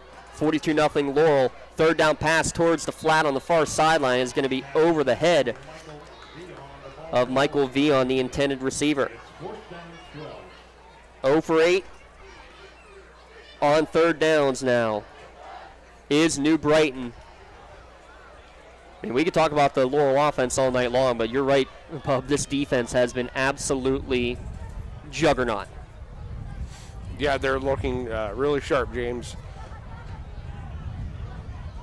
But this is, like you said, the New Brighton coach's first game, so. And a lot of young players still trying to get used to everything. It's not built overnight, that's for sure. Low line drive punt's going to bounce near midfield. Takes a New Brighton bounce and then diving on it at the 45-yard line was JoJo Montanez. He actually thought a Laurel player may have touched it. The officials say otherwise. But it's going to be Laurel ball with 2:36 remaining at their own 45-yard line. We'll also, after the game, have our LCAP Player of the Game Award. You check out some of the LCAP Head Start programs and pre-K and counts programs as well. Children under the age of 5 could actually potentially receive free quality preschool at various locations throughout Lawrence County. Check them out, lcap.org. I'll tell you what, we have as we have a timeout on the field. Another Pontius Insurance timeout. When it comes to protecting those...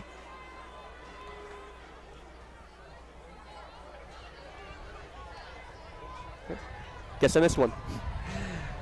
Pontius Insurance timeout. That's the first one taken by Laurel here tonight. I'll give a shout out. We had a couple of great Maley Chiropractic Play of the Game nominees in the very early going, Bub. The one that really I think sticks out to me more than anything is the quick hitter for the first touchdown, but I think the real momentum, whatever energy was left in the sails, had to be a blocked punt there from DiMuccio, and I know you're loving that idea. Yeah, I mean, that's that was the capstone to Laurel's success so far. After that DiMuccio punt block, New Brighton hasn't got above water yet. Maley Chiropractic, keeping you in the game, and sometimes keeping you in the game requires chiropractic work. Seasonal allergies or changing the weather can affect how you feel on a daily basis. Chiropractic work can then actually solve a lot of that. Chiropractic work, I think, is what Laurel hopes might help with some of these high snaps, as another one goes over the head of the quarterback, but it is a new quarterback in there, Jackson Saunders, but he, on his first play, has to go all the way back to his 30-yard line. That's going to be a loss of 15. Yeah, I think we're seeing some of Laurel's second team work in right now. Well, your goal in week 0 is to first win, and then second, get out injury-free. And it does look like a majority of that second team is out there, but second and 25, under 2 minutes to play in the first half. Turn, handoff up the middle, cutting back, nice room, and still dragging forward out near the 40-yard line, back close to the original line of scrimmage is Luke Baker, 5'5" freshman. Nice run there by Mr. Baker. So that'll be a gain of 9. Third down. Only the second time that Laurel has faced a third down here in the first half. And actually both occurred when the first down snap went over the quarterback's head. Saunders will move his running back to the left of him. Man in motion across the formation. They're going to pitch it that way and right into the waiting arms of Trayvon Phillips. He basically hit the running back Baker before he even handled the football. It's going to be a loss back to the 34-yard line, and it's going to be a 3-and-out for the Spartans with now less than a minute to play in the first quarter, or in the first half, excuse me.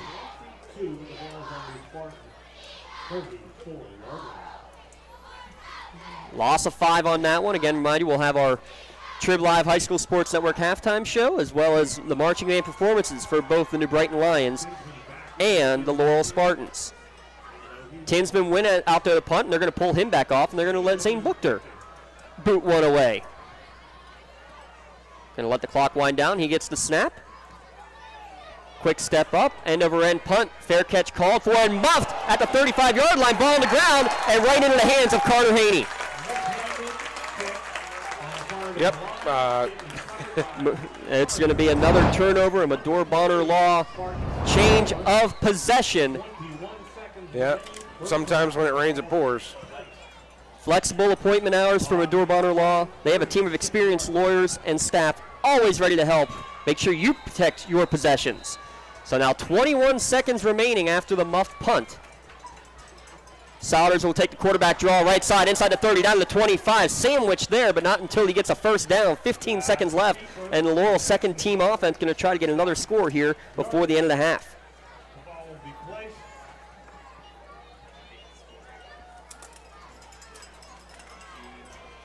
Clock now running, 10 seconds remaining. Laurel will get one last play off from the pistol set for Saunders. He's going to now look to the sideline. I don't think they're going to snap it. I think they'll be content with a 42-0 halftime advantage. All Spartans here tonight at the Leonard Rich Complex.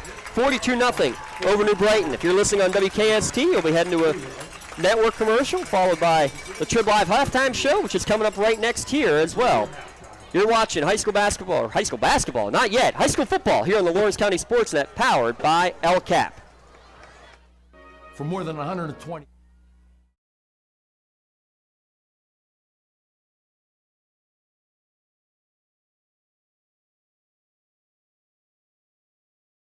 In workers' compensation, my clients are oftentimes not receiving their wages. A Friday night tradition continues 2022. Welcome to the Trib Live High School Sports Network halftime show here on the Trib Live High School Sports Network. Another season is upon us. Yes, it's week 0, but everybody is excited.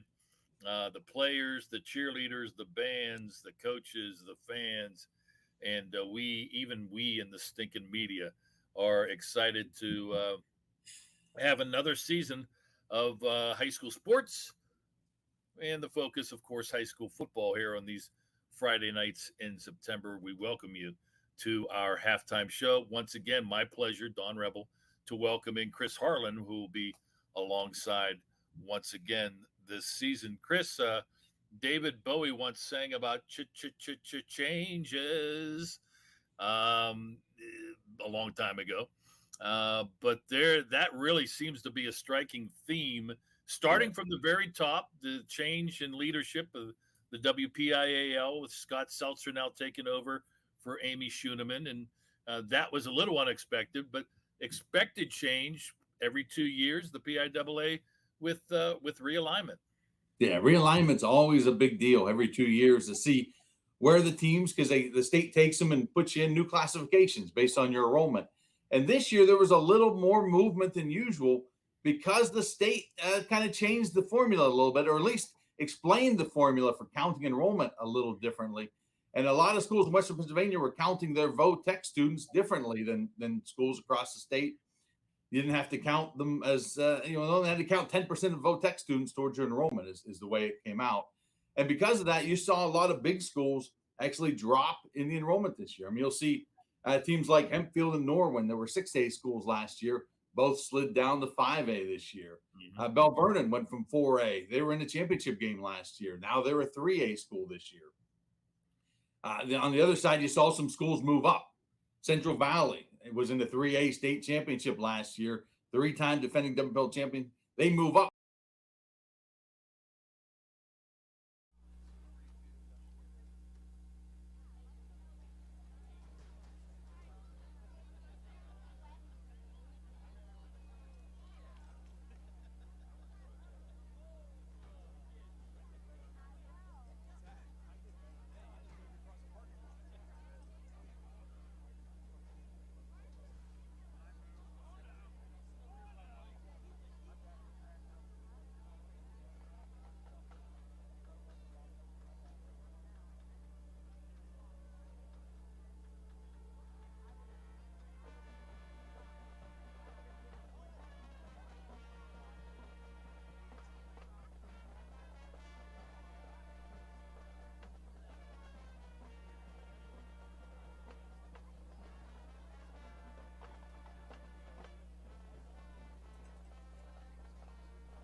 We will continue our show with dancing queens and some songs from Anchors who will comedy Mamma Mia. This music based on songs from ABBA. We will close our halftime show with a menu from the hit history musical Play Biz Rock. We feature Alexa Weiser, Anna Faison, Emma Wall, Paul Florian, Sandy Kester, David Stojan, and Lisa McMillan as our solo. We hope you enjoy our closer, work song, at the end of the day.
Brighton marching line pride.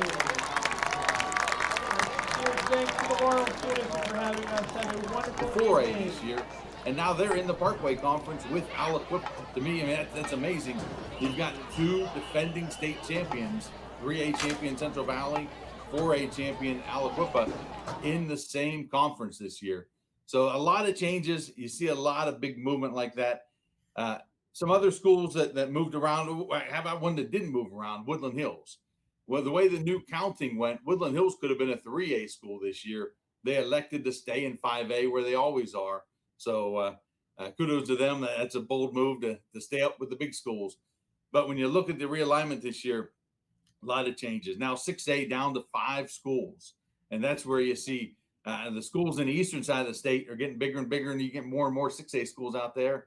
So when one school goes up, someone else ends up going down. And here in the WPIAL, we saw a number of 6A schools start dropping down, and we're down to just 5 schools in that big school classification. So definitely a different landscape when you look at that realignment picture this year. A lot of change where we talk about, especially at the start of a new season, coaching changes.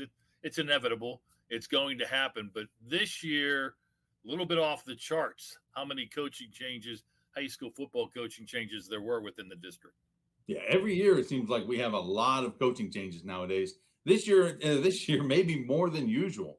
It sure seems that way. There were a lot of guys that up and moved, and including a few big name coaches that we saw on the move. One of them had switched schools in the conference, which I thought was pretty amazing. You don't see all that often, but John Ladon, who was a successful coach, won a state title at Penn Hills, he moves to Pine Richland in the same conference there in 5A. And that led some dominoes, and Penn Hills gets a new coach. So you see that kind of happen. Another one, I think a big name you saw was Eric Kasparovich, who, everyone knows he had a really successful run at Pine Richland, won state titles, won WPIAL titles. Didn't end well there. He spent last year at Pitt. Now he's back coaching again this year. We're back on the sidelines at Mars with his son, Eric Kasparovich Jr., who's a sophomore, going to be the quarterback for the Planets. And I know for Eric, that was a big part of him wanting to come back and coach, was the fact that, he thought he was going to get to coach his son at Pine Richland.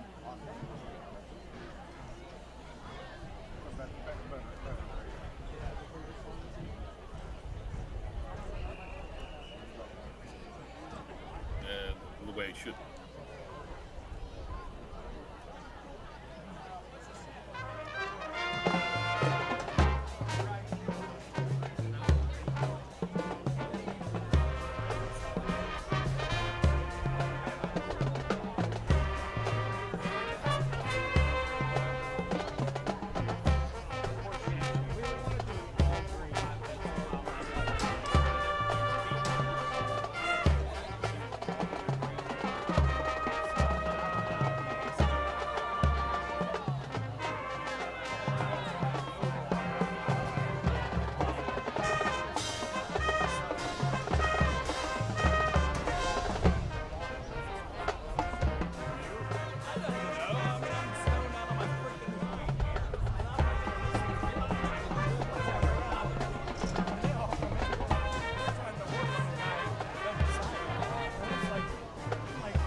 Our SpartanNet dance line, led by co-captains Alexander Hurt and Gianna Salvia, is featured in the Bruno Mars hit song Uptown Funk.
highlights our color guard, led by Captain Blair McCloskey, who will also be performing a routine on rifle. The Wild Cherry Classic, Play That Funky Music, is sure to get your toes tapping.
The marching band is under the direction of Mr. Scott Boyer. The assistant band director and drumline instructor is Mr. Josh Johnson.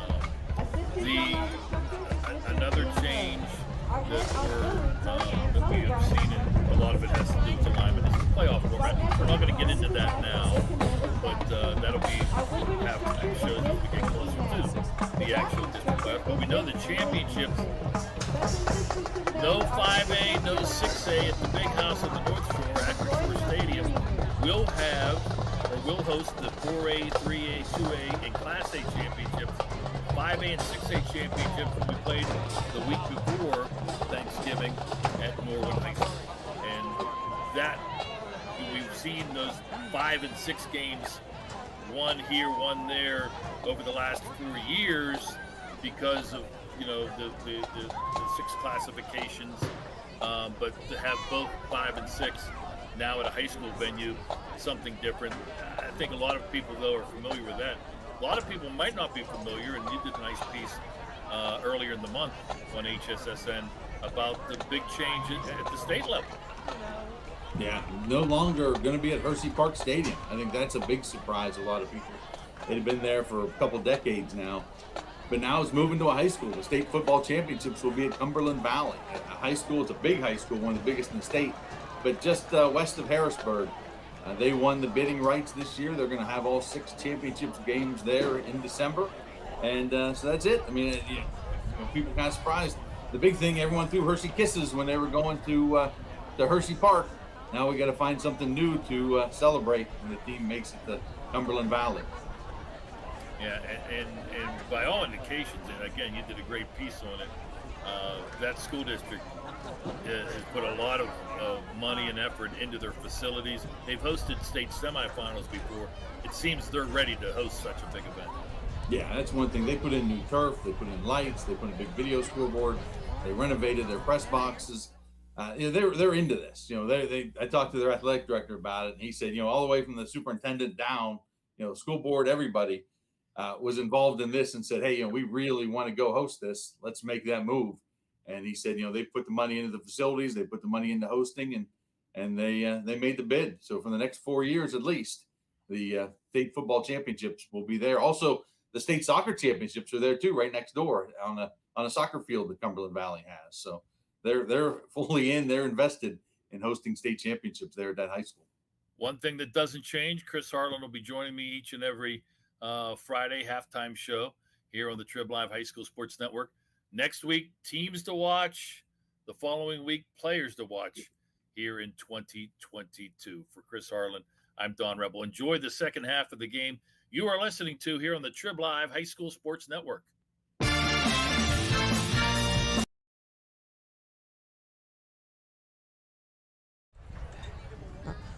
Back here on the Lawrence County SportsNet, powered by LCAP and on News Radio 1200 WKST for our high school game of the week. And it's been all Spartans in this one with a 42-0 lead as we get ready to start the second half here today. Alongside Mike Kirkwood Jr., I'm James Dotson. Give a shout-out to the marching bands that we just got to see their whole performances here at lcsportsnet.com. First for New Brighton, under director Jeff Frankenstein. By the way, 17 years now for Mr. Frankenstein. Gave us their Broadway show. Drum majors Shanna Jackson and Aiden McConnell, part of that group for the Lions Marching Band. And for the Laurel Spartans, Scott Boyer, his first full year as the director, bringing the noise. They sure did. New ones and some classic rock songs with Amber Medved and Riley Miller, the two drum majors for the Spartans. We get ready to start this second half. A couple of quick numbers, Bub. Total yards, unofficially, 238 for Laurel, 0 for New Brighton. We have them at -6 rushing, +6 passing. And again, those are unofficial numbers, but the one number that matters, 42-0 on the scoreboard, and a running clock here with the mercy rule in effect to start the second half. Yeah, they say balance is good, but it's never good when your negative rush, your negative yards outweigh your positive yards.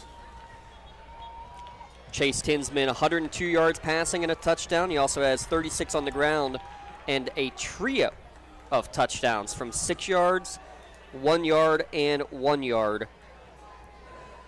He's definitely our nominee for our LCAP Player of the Game Award. We'll get to those during our Tri-County Principals postgame show at the end of this one.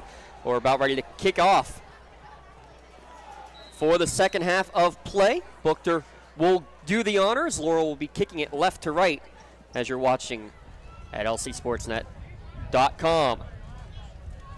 Low line drive from Buchter is going to be taken at the 13-yard line by the New Brighton return man, coming back towards the near hash, getting good return yards. Best return of the night for sure, out to the 36-yard line for Darrell Rogers. Yeah, for New Brighton this half, James, it's kind of like I said in the first half a little bit. Start with one play, then one set of downs, then one drive, then one score, and then go from there. Because right now, they're lining up for a long season if they can't have any positives coming out of this game. And that's all you're trying to do is one play at a time. You're exactly right, and we'll see if they can make something happen with that. Though Rogers a little bit limp as he's coming up. First final score of the night is in, by the way. Canton defeats Union 31-18. Pretty good showing for the Scotties against one of the top teams ranked in the state.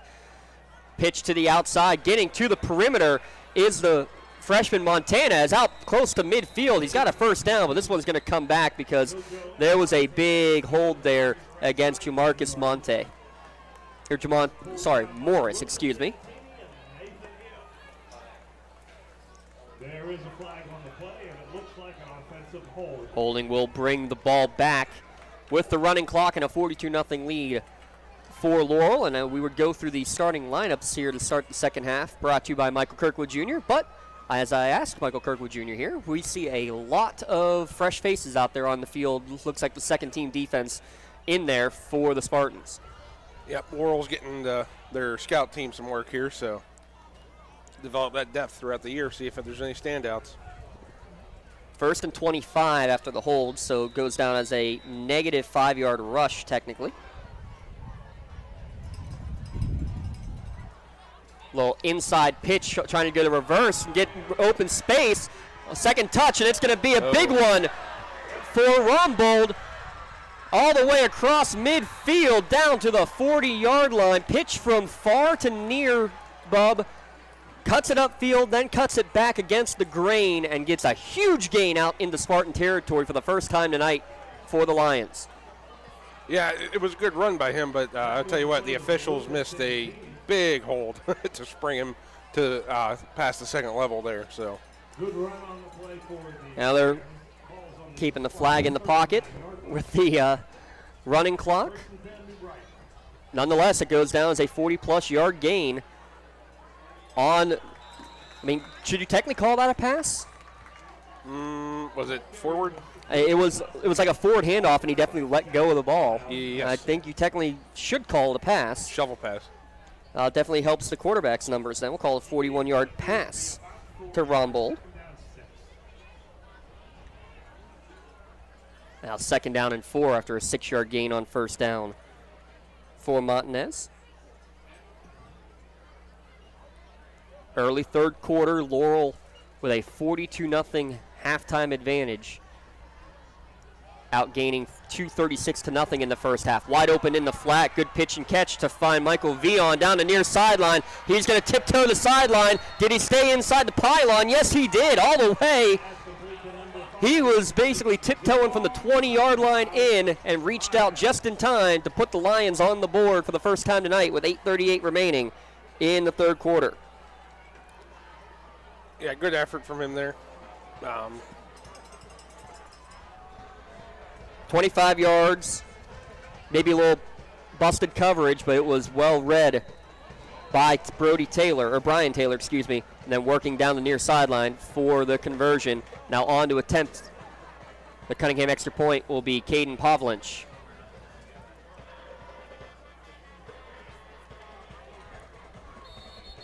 Snap back and whistles before the snap. They're going to have to kick this one up again. That Union game, by the way, started at 6 o'clock. And that's because Canton, the team they're playing, from the Williamsport area, about 4.5 hours by car, so easily 5.5 by bus. Now they're probably going to be getting home. Well, I guess 3 a.m. is better than 4. Yeah. High snap back. Pavlin's kick is up, and it's just inside the right upright. 42-7. New Brighton on the board, but they trail Laurel. Early 3rd quarter. We'll step aside. Be back in a moment here on the Lawrence County SportsNet, powered by LCAP and News Radio 1200 WKST. When the high school season heats up, make sure you have the best gear to support your school. Head to the Red Zone on Wilmington Road in the Shannon for all your county sporting apparel needs. From sporting goods to custom apparel to embroidery and more, the Red Zone has it all. Quality gear for all 8 schools in the County of Champions. Stop by and enter the Red Zone or visit them online at theredzonesports.com. Score big at the Red Zone. Wherever you're going, Axe can get you there. The bowling alley, beauty salon, and even the library. Axe can get you there safely. The grocery store, the pharmacy, and the bank. Axe can get you there comfortably. Going to work? Visiting a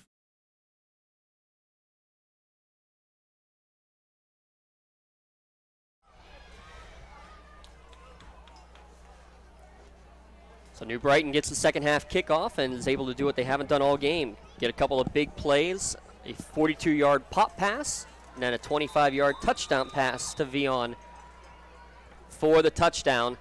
Now kicking off, a little short pooch towards the far sideline and having to dive on it there before it was recovered again by New Brighton is Jackson Souders, who's likely going to stay in as the replacement quarterback. Good heads-up play by the freshman to get up there and fall on it before New Brighton could recover. Yeah, I think that was that little design squib they did to start the game. I said freshman Souders, actually a sophomore. I apologize. But he actually will not be out there. They will be getting a new quarterback some reps, and it looks like might be freshman Lucas Santini in the game. Lots of fresh faces out there on the field. Jacob McBride, DeMar Jewell as well out there. He's the receiver at the bottom of the formation in the gun.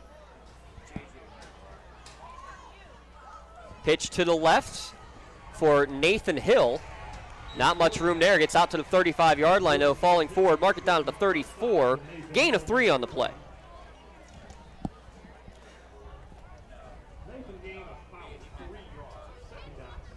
J.J. McBride one of the players in there. See Max Shevitz, sophomore lineman. Try to get you some of these names as they're going along over the course of this second half. Hill, a 3-yard gain on his first carry. Another freshman, so it's now the freshman team you're seeing out there on the field. Handoff again to Hill, fighting along the right end, falls forward out to the 35-yard line for a gain of 2 on the play. It'll be 3rd down and 7 to go. Make it 3rd down and 6 with the ball on the 35-yard line. 6:45 on a running third quarter clock here from Laurel High School. 3rd down and 6. A great experience for these young players right now above the beginning of the game. Yeah, you definitely want to get them some reps at the full level. And, I mean, they're playing New Brighton's first team still, so they're going to get some good experience, see what it's like to play against a couple seasoned athletes out there. And New Brighton, as you said, needed some positives, so not surprising that they're keeping their first team in there. 3rd down, direct snap right up the gut. Great run for Santini, the freshman quarterback. Gets our first 3rd down conversion of the evening for either team. Needed 6, and he got 11. Yeah, great run by him there. But you're right, James. New Brighton, came out and scored with their first team.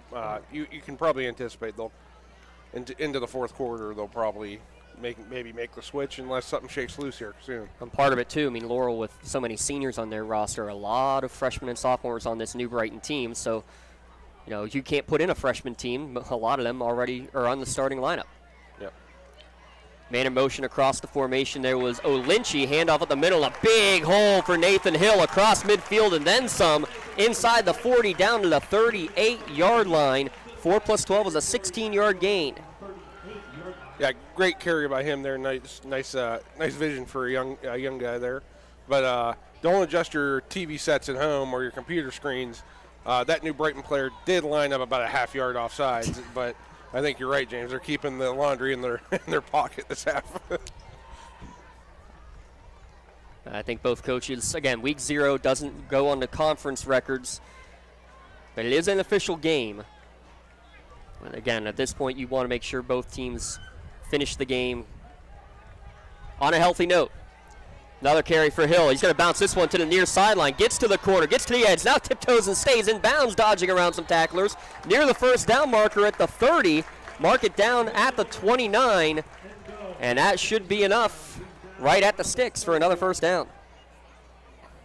3rd first down of the drive. Nifty moves there from the freshman, which just shows again that you're going to have some fun stuff coming along here for this Laurel team, even after this group of seniors go away. I was talking to Coach Cooper before the game, and he said, our sophomore and junior classes are really small, but there's still plenty of talent within them. They're going to be young the next couple of years for sure, but it's going to be fun to watch. Yeah, there's some talented youngsters so far we've seen. Another handoff for Hill. Big hole up the middle. He drags a tackler inside the 25. Down to the 23-yard line, so another gain. 6 yards on that one. 5 carries for 37 yards for Nathan Hill on this drive here in the 3rd quarter, and already we're down to 3:45 remaining in the 3rd. 42-7, Laurel with the advantage.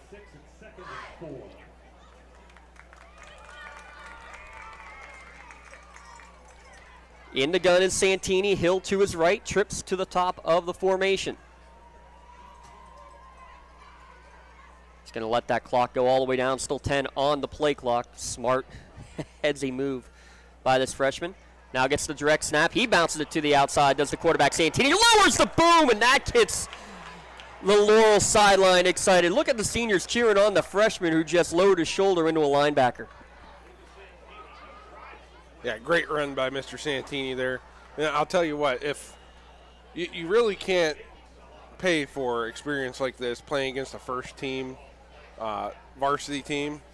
If one of these young kids does have to step up and contribute later in the year, they have this experience under their belt to not be quite so much deer in the headlights. They've been there before. Yeah, it looks like a mix now on the defense. Some upperclassmen and some freshmen moving their way in now for New Brighton as well. But either way, Friday Night Lights, great experience. Another handoff to Hill. He's met in the backfield, but bounces it outside, and he's going to fight forward as Laurel enters the red zone. That could have been a loss of yards. Instead, he's actually going to pick up a yard gain on the play.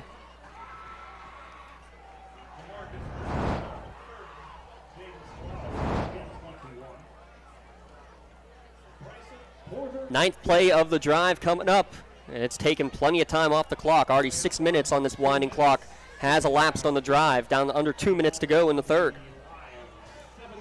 Great game going on at lcsportsnet.com as well.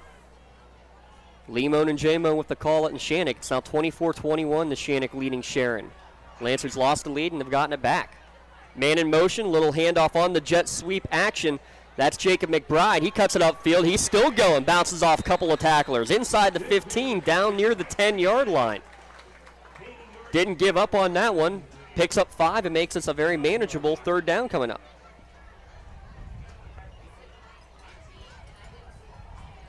Looked like tackle in there first was Bryson Porter-Jones.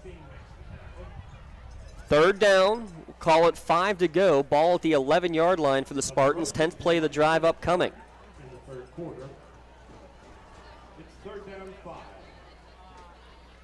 They'll send trips to the right. Layden Olinchi in the slot. McBride and Jewell, the other receivers with them. Pistol set and a handoff to Hill. He lowers his shoulder inside the 10. It's going to depend on the spot. Looks like he's going to be just a yard short. They mark it at the 8. He needed to get to the 7. So we'll say a gain of 4, but he needed 5. And we'll likely see the offense stay out there and see if the freshman team can convert a fourth down here, Bub. Yeah, we'll see. Yeah, looks like they're going to leave him out there and see if they can get this one. All right, Coach Bub, what's the play call here? Let's see. Inside run. Reed Ketzel, the lone receiver, to the top of the formation. It's going to be a quarterback keeper, gets the block from the running back, and that's going to be enough for Lucas Santini to get the first down. Good block there from Hill to help spring it. Fourth down conversion, and we're going to have a first and goal for the Spartans, but not until we change ends, because we're at the end of the third quarter. Laurel 42, New Brighton 7. Fourth quarter when we return here on the Lawrence County SportsNet, powered by LCAP and News Radio 1200 WKST. You're looking for quality concrete services? Contact the experienced professionals at Doran Concrete. Our company is family, locally owned and operated, and has been serving the community for over 30 years.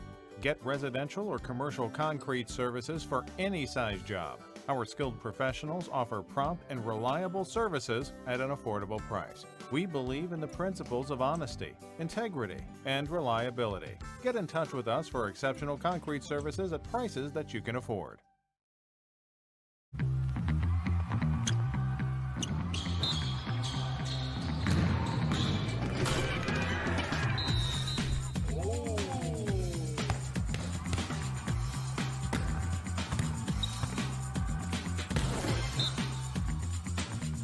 That was awesome.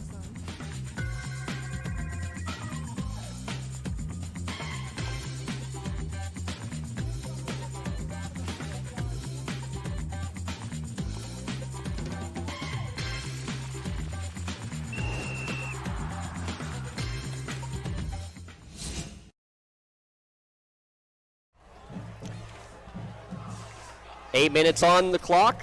That's if it's basketball. 12 minutes on the clock here for football as we get a look at the Spartan cheerleaders before this first and goal to start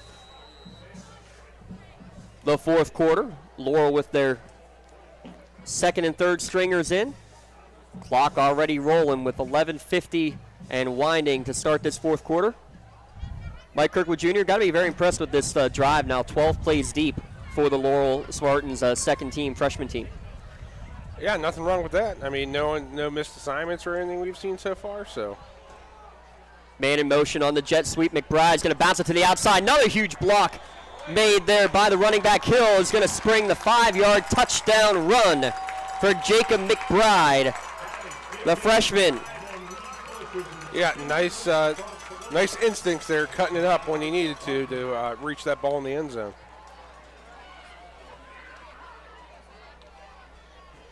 12-play scoring drive, and you're exactly right, because he looked like he had an easier route to get to the corner But, you know, with the speed, you might not be able to get to the corner before defense approaches. He saw the hole, put the left leg down, and cut right up. That was great instincts, bub. Yeah, great run from a young kid and another Laurel touchdown. Buchter trying for his 7th extra point. Snap back. It's a low line drive kick, and it's barely over the bar again, but it is good. 49-7, Laurel with the lead. We'll step aside. Back in a moment. It's our high school game of the week on News Radio 1200 WKST and Lawrence County SportsNet, powered by LCAP. At our Cunningham Funeral Home and Crematory, we are a proud 6th-generation family-owned and operated funeral home located centrally in the Newcastle and Neshannock communities. Our large facility and experienced staff allows us to accommodate any family with personalized services. To learn more about our services and pre-planning, visit our website at www.cunninghamfh.com or follow us on Facebook. Allow our family to help your family. In need of a lawyer? Contact Medore Bonner Law, a boutique firm offering tailored legal services and over 120 years legal experience. County residents with strong family ties to the community, Jason Medore and Michael Bonner, established Medore Bonner Law to provide clients with legal expertise and personal attention. Guided by their professional staff, you can feel confident your rights will be protected. Call attorneys Jason Medore or Michael Bonner, or visit MedoreBonnerLaw.com for more information.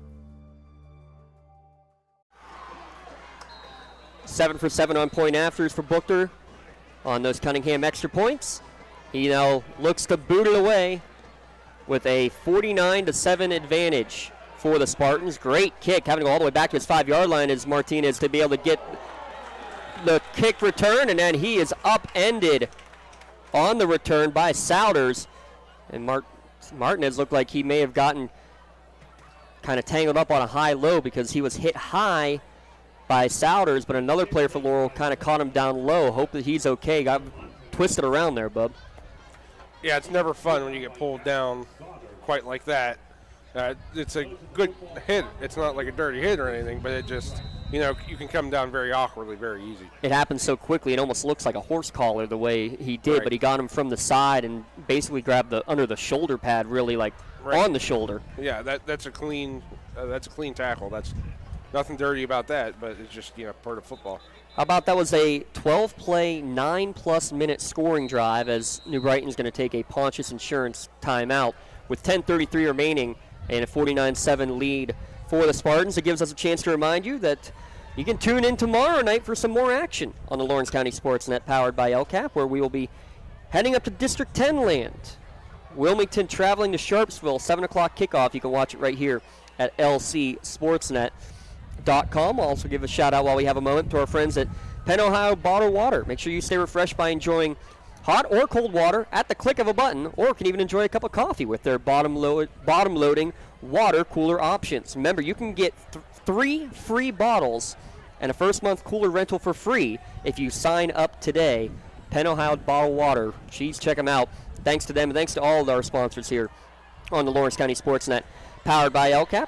We have the scores down at the bottom line. Thanks to the Crane Room. Make sure you call ahead and reserve your seat for after the game. Homemade desserts. How about a crowler to go? Call to place your order right now, 656-1553. New quarterback in there is Dash Graham. He pitches it to the outside, but nowhere to go as tackle in the backfield made. Believe it was Layden O'Lynchy, the first man there. I think Casey Wilson was in the area as well for the Spartans, but yeah, it was a nice hit. McBride also in there. J.J. McBride with the touchdown run. Makes a tackle on defense. Loss of 2 there for JoJo Martinez. A stat line he's not going to like. 6 carries for -2 yards. 5 of those 6 attempts have gone for negative yardage for the freshman. There's a Graham in the gun. 2 receivers to his right, 1 to his left. In motion is Jaden Salata, and the snap, I think, actually hit off of Salata, and it's going to be recovered on the play by Max Shevitz. The sophomore gets the recovery. The big man in the right place at the right time for the Medore Bonner change of possession. Yep, some of that week 0, hiccups there, James. A lot of errant snaps today. And, look to these centers to get that under control, within a week or 2.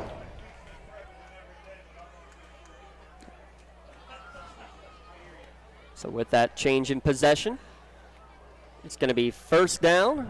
We're going to mark it at the 17-yard line, it looks like, for the Spartans. 9:37 remaining in the fourth quarter. Yeah, they stopped the clock on a change of possession. Caught us off guard. More players coming in. See Kevin Mahoney, a freshman, coming in out there on the line, as well as Joseph Neely. A little confusion as they try to get lined up. Still 20 seconds on the play clock. Receiver at the bottom of the formation is Jack Miles. Now motioning into the backfield is Luke Baker to the left of Santini. A lot of players getting some new time and some new positions out there. Handoff is going to go to Baker. Shifty move up the middle, cuts to the outside. He's got some room to the 10, to the 5, to the end zone. Luke Baker puts it in the end zone, but there's a flag back at the 20-yard line. You hear the PA announcer, disappeared like a firefly, but sadly that touchdown is going to disappear just as quickly. Holding is going to bring back a touchdown run. So much for keeping the flags in the pocket. Yeah, they found that one. But, yeah, that was a really nice run, though. He kept his legs under him the whole time, every time he contact was had. And that was nice for a young runner. So they'll mark it back to the 22-yard line. So it's going to go down as a 5-yard run and then a 10-yard penalty on the carry there for Baker.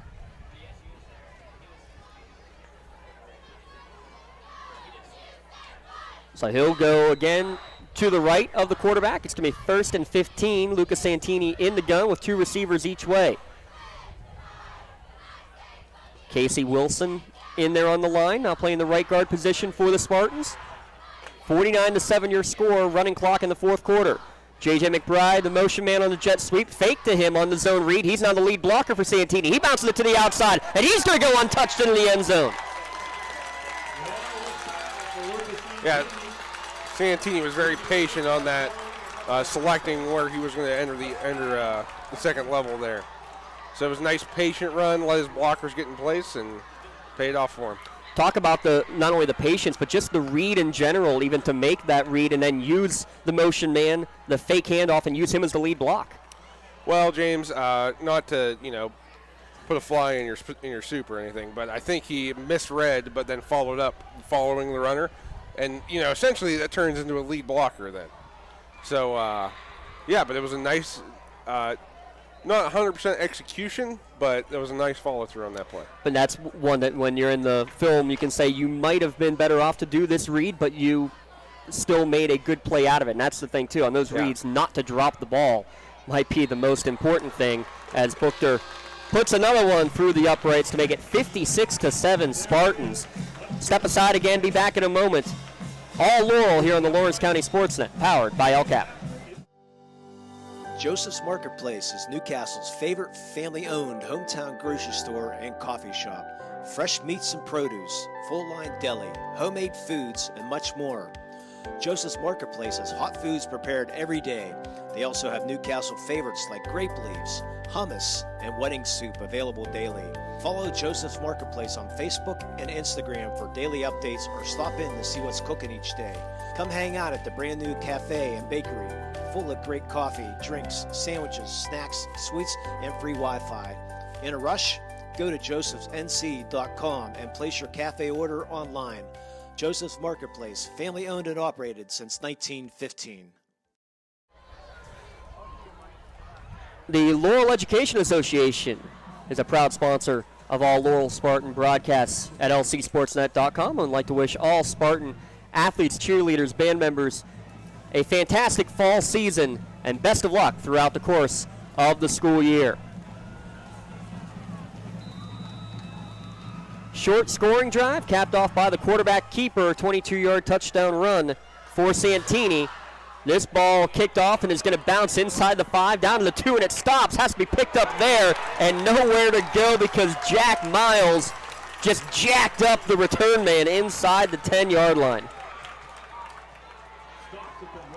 Yeah, New Brighton special teams, I think they're going to have to invest a little more time in getting all this kind of straightened out within the next week or so.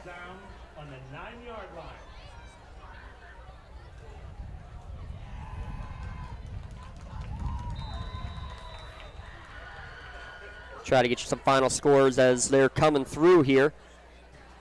Neshannock still leading Sharon 24-21.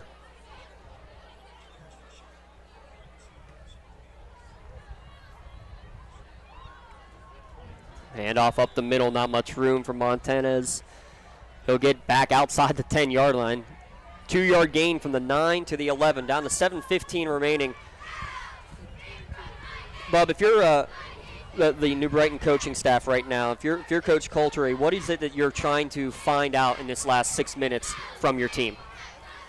Well, I'll tell you what, if I had any thoughts about trying some people out in certain situations, now I'd be trying them live. There's a thought to, keep your guys safe, but you got to find some things that work, right? That's right.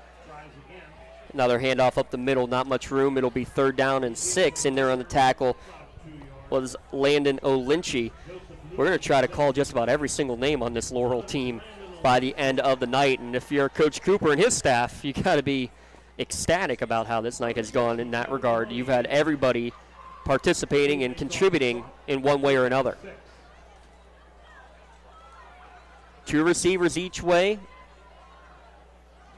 3rd down coming up.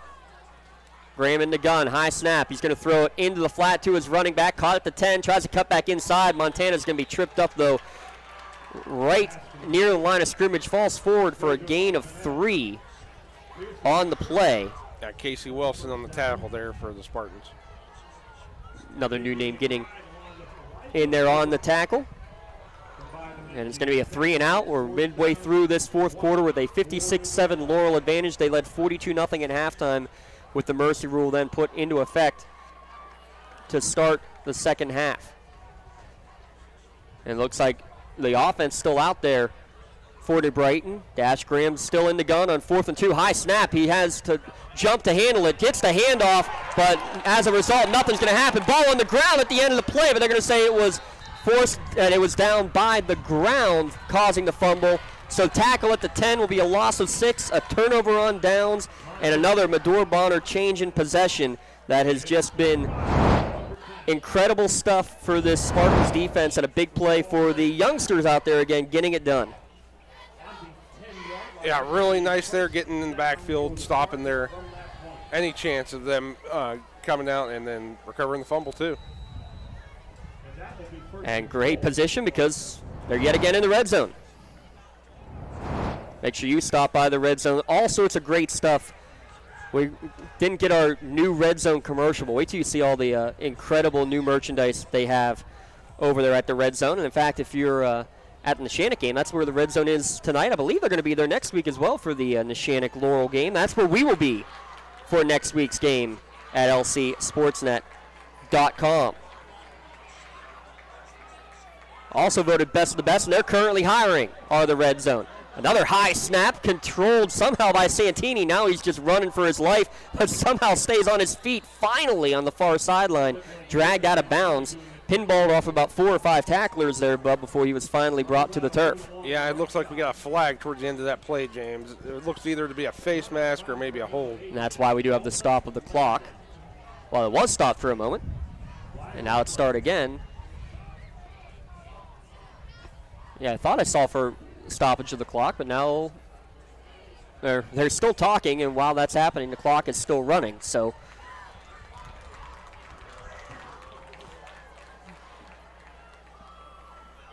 trying to sort it all out.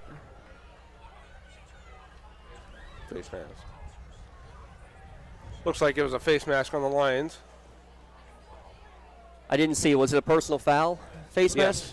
Yes, personal foul. It was a personal foul face mask. Still have that 5-yard variety face mask possibility in the high school game. Doesn't really matter much here because it's going to be half the distance to the goal. Penalty. Oh, they excuse us. It's on Laurel. Oh. So that is a big difference, 5 versus 15. That's 15 then.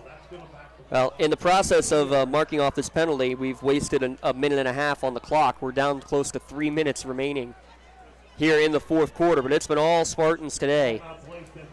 Yeah, sometimes when you stiff arm, your fingers can get caught up. Yep, fine to put the hand on the face mask, can't grab it. That's correct. Coming up after the game, we'll take a look at the final stats, get your final scoring summaries as well, and then make sure you get ready for the Trib Live scoreboard show that you can watch at tribhssn.triblive.com. Big hole up the middle on the handoff here. Still going. Inside the 10 is Nathan Hill. Inside the 5, dragging tacklers. 5'7", 133. I'll tell you what, he plays a lot bigger and stronger than that. Great job. Kept his feet under him, kept him driving, and he took half that Lion defense for a ride. 8 carries for 67 yards. He is the team's leading rusher on the evening, is the freshman.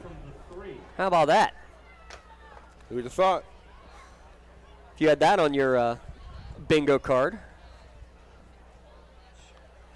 Joe Sager in the house meant we thought we might have an overtime situation, as is a custom with Mr. Sager in the house, but we got the mercy rule instead. Handoff up the gut, falling forward at the goal line. Did he cross in time? Yes, he did. Santini, the quarterback keeper. Lucas Santini's second rushing touchdown, and with just under 2 minutes to go, it's now a 62-7 scoreline for the Spartans. Yeah, a lot of good from this game, James. You're getting your depth, some experience. You're getting some touchdowns, getting some young kids leading your rushing. You know who's going to be bragging when he hears that tomorrow. Yes, he will be.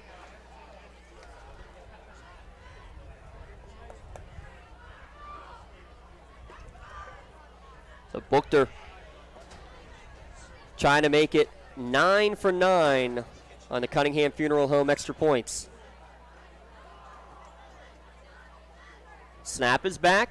Kick is up. One of the better looking ones of the night, and it is good. 63-7. We'll step aside. Be back in a moment. All Laurel here tonight on the Lawrence County SportsNet, powered by LCAP. Looking to buy, sell, or rent in Lawrence County? Get Realtor Michael Kirkwood Jr. in your starting lineup today. Michael Kirkwood Jr. of Castle Realty caters to buyers, sellers, and renters of Lawrence County and the surrounding areas. Call Michael Kirkwood Jr. at 724-301-1482 today. Check out his current listings or list your home at castle-realty.com. People you know, people you trust. Looking for a unique way to expand your business? Advertise on the Lawrence County SportsNet and be seen by thousands of viewers in the area and around the country on over 100 broadcasts each year. Visit lcsportsnet.com and click Advertise with LCSN. Another touchdown for the freshman Lucas Santini. 2 for him, 1 for J.J. McBride here in the second half. 63-7, Laurel in the lead on our high school game of the week here at lcsportsnet.com. And if you're listening on News Radio 1200 WKST, make sure you tune in next week as well. On Friday night, we'll be at Neshannock for the Lancers against the Spartans. Big hit on this kick return from Aaron Doty. Return out to the 31-yard line. Clock running, under 2 minutes to go. Some quick thoughts about overall your impressions of this Laurel Spartan team, their first game back in Class 1A here, Bub. Well, they looked really impressive. I mean, not a lot to complain about today from their first team. And I'll tell you what, I mean, if this continues, they're starting off where they put off last regular season. 1:20 remaining as New Brighton gets the snap and barely able to get the snap on the high exchange. Dash able to hang on to it is Dash Graham. Now he's just going to run for his life to the far sideline. He gets back to the line of scrimmage, and that's it. And probably just one more play here before tonight comes to an end. Might get a chance to get some of the Laurel Spartan marching band during post-game here as well. Remember, on our Tri-County Principals post-game show, we'll talk through the final stats and figures. Your final scoring summary before we send you off to the Trib Live High School Sports Network scoreboard show that should be starting in about 15 minutes from now. Little miscommunication, little shovel pass to the outside. Montana is able to break away from the tackle. Now just going all around. Big hit, ball loose, jarred away by Miles Jack. Jack Miles jacks him up again. 17 seconds left. We're going to have a officials timeout and stopping the clock. And I believe they stopped the clock because it is Laurel football? Or was there an injury on the field? There was. He hasn't made a signal yet, though, as to what happened. They haven't moved the chains. So now they're going to wind the clock, and that will likely be it. So that's what they were doing. Yeah.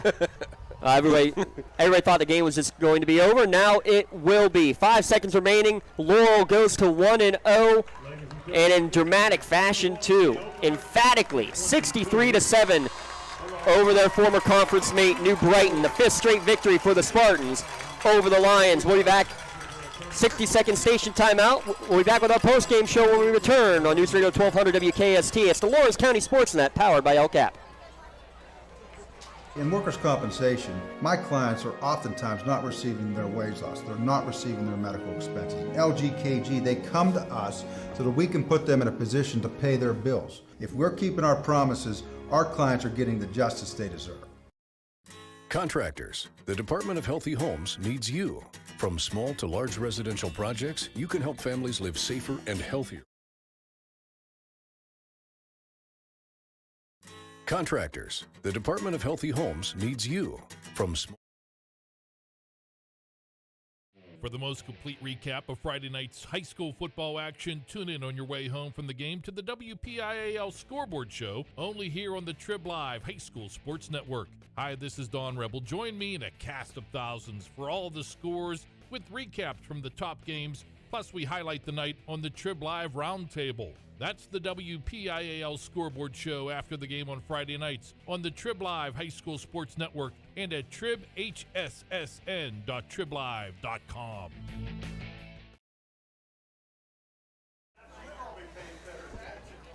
Back here for the Tri-County Principals post-game show here on the Lawrence County SportsNet, powered by LCAP, and it's a 63-7 victory here today for the Laurel Spartans over New Brighton as they meet for their post-game conference alongside Michael Kirkwood Jr. I'm James Dotson. Real quick, a score update. 24-21 about to start the fourth quarter between the Shannock and Sharon. So flip on over at lcsportsnet.com for that one here once we sign off today. But we'll get to the full stats and scoring recap in a moment. Bub, it was a dominating performance to say the very least in all facets. Gotta love the play of the quarterback. Gotta love the play of the defense. Just hard-nosed, all-around great plays. And, I mean, what more can you say? Plenty of huge blocks sprung along the way by that offensive line. Yeah, I mean, to sum it up, James, Laurel played Laurel football today. They engaged pretty much in exactly what they set out to do. They dominated up front and then got to take the ball to the air on their terms. And, you know, you kind of saw it ended up in a little bit of a rout today. But there was... I'm sure they'll go back, and when they study the film, they'll find some, you know, tweaks they can make. But I tell you what, the overarching theme of tonight was Laurel looks good this year. They look very good this year. We'll have our full awards in a moment, but we're going to stay here and give you your scoring recap real quick. Colin Bartley, 25-yard run on a jet sweep. That was after Laurel got the first of 8 3-and-outs in the first half from New Brighton. After a blocked punt on the next possession, gave great field position. One play from 6 yards out for the touchdown run for the quarterback, Tinsman.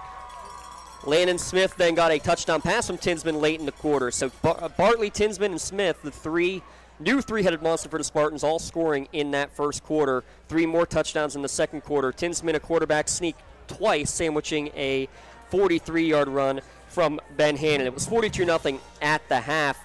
Michael Vion got New Brighton's only score on the first possession of the third quarter, made it 42-7, but then 3 fourth-quarter touchdowns by the freshman. J.J. McBride, a 5-yard run, and then the quarterback keeper for Santini, Luca Santini, with a pair of scores, one from 22 and one from 5, to get your final score of 63-7. Zane Buchter, 9 for 9 on point afters on the evening.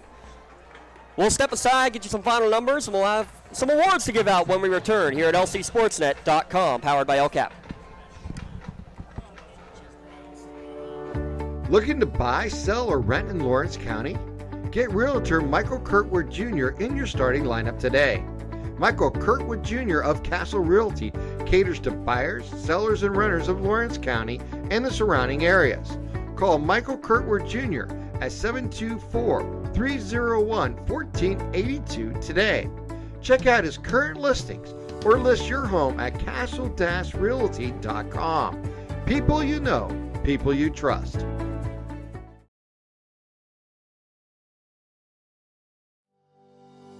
Joseph's Marketplace is Newcastle's favorite family-owned hometown grocery store and coffee shop. Fresh meats and produce, full-line deli, homemade foods, and much more. Joseph's Marketplace has hot foods prepared every day. They also have Newcastle favorites like grape leaves, hummus, and wedding soup available daily. Follow Joseph's Marketplace on Facebook and Instagram for daily updates or stop in to see what's cooking each day. Come hang out at the brand new cafe and bakery, full of great coffee, drinks, sandwiches, snacks, sweets, and free Wi-Fi. In a rush? Go to josephsnc.com and place your cafe order online. Joseph's Marketplace, family owned and operated since 1915. For more than 120 years, people have been relying upon Martindale-Hubbell's AV preeminent rating to select their attorneys. If you're involved in a workers' compensation situation, you should do the same. LGKG has been AV rated for over 40 years.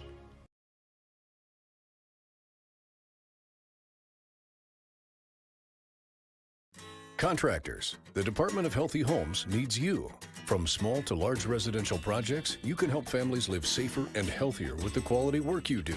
It's rewarding in more ways than one. Call LCAP's Department of Healthy Homes today. Our Tri-County Principals post-game show continues. As we wrap things up, we'll go back to regular programming at the bottom of the hour here on News Radio 1200 WKST. Thanks to all they do. Going to be fun doing this all year long with the cooperation between Lawrence County Community Action Partnership, lcsportsnet.com, and News Radio 1200 WKST. Bub, we have some awards to give out. Talk about the big play that really took the wind out of the sails extremely early in the game for the New Brighton team. The huge special teams play making a difference. Yeah, I mean, DiMuccio, he came screaming through that line, Mr. Ryan DiMuccio, and got textbook, hit the extended point of the punt there.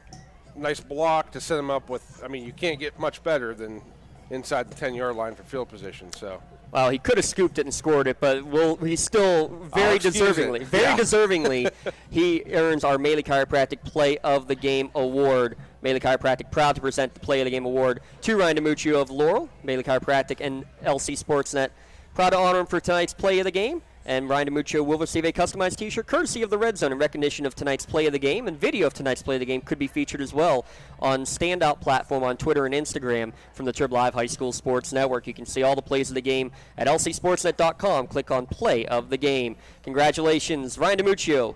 Your Maley Chiropractic Play of the Game. Let Maley Chiropractic keep you in the game. And you see him holding that Maley Chiropractic T-shirt, and right next to him, Chase Tinsman, the quarterback, 4 total touchdowns, 102 yards in the air, 36 on the ground. He is our LCAP Player of the Game Award recipient here tonight. The Lawrence County Community Action Partnership proud to honor Chase Tinsman for tonight's Player of the Game Award. He just received his white LCAP Player of the Game T-shirt courtesy of the Red Zone in recognition of being tonight's Player of the Game. You can view the full list of players of the game at lcsportsnet.com. Congratulations again, Chase Tinsman, tonight's Player of the Game, and he controlled the game from the very get-go, Bub, using both the arm and the legs. Just controlled the offense as a whole, 1,000%. Yeah, he had a wonderful game, James, and I tell you what, he's playing very good football right now. I'm sure they're going to go back to the film room, tune it up a little bit. There's always notes, but you can't draw up a better opener than this for Laurel.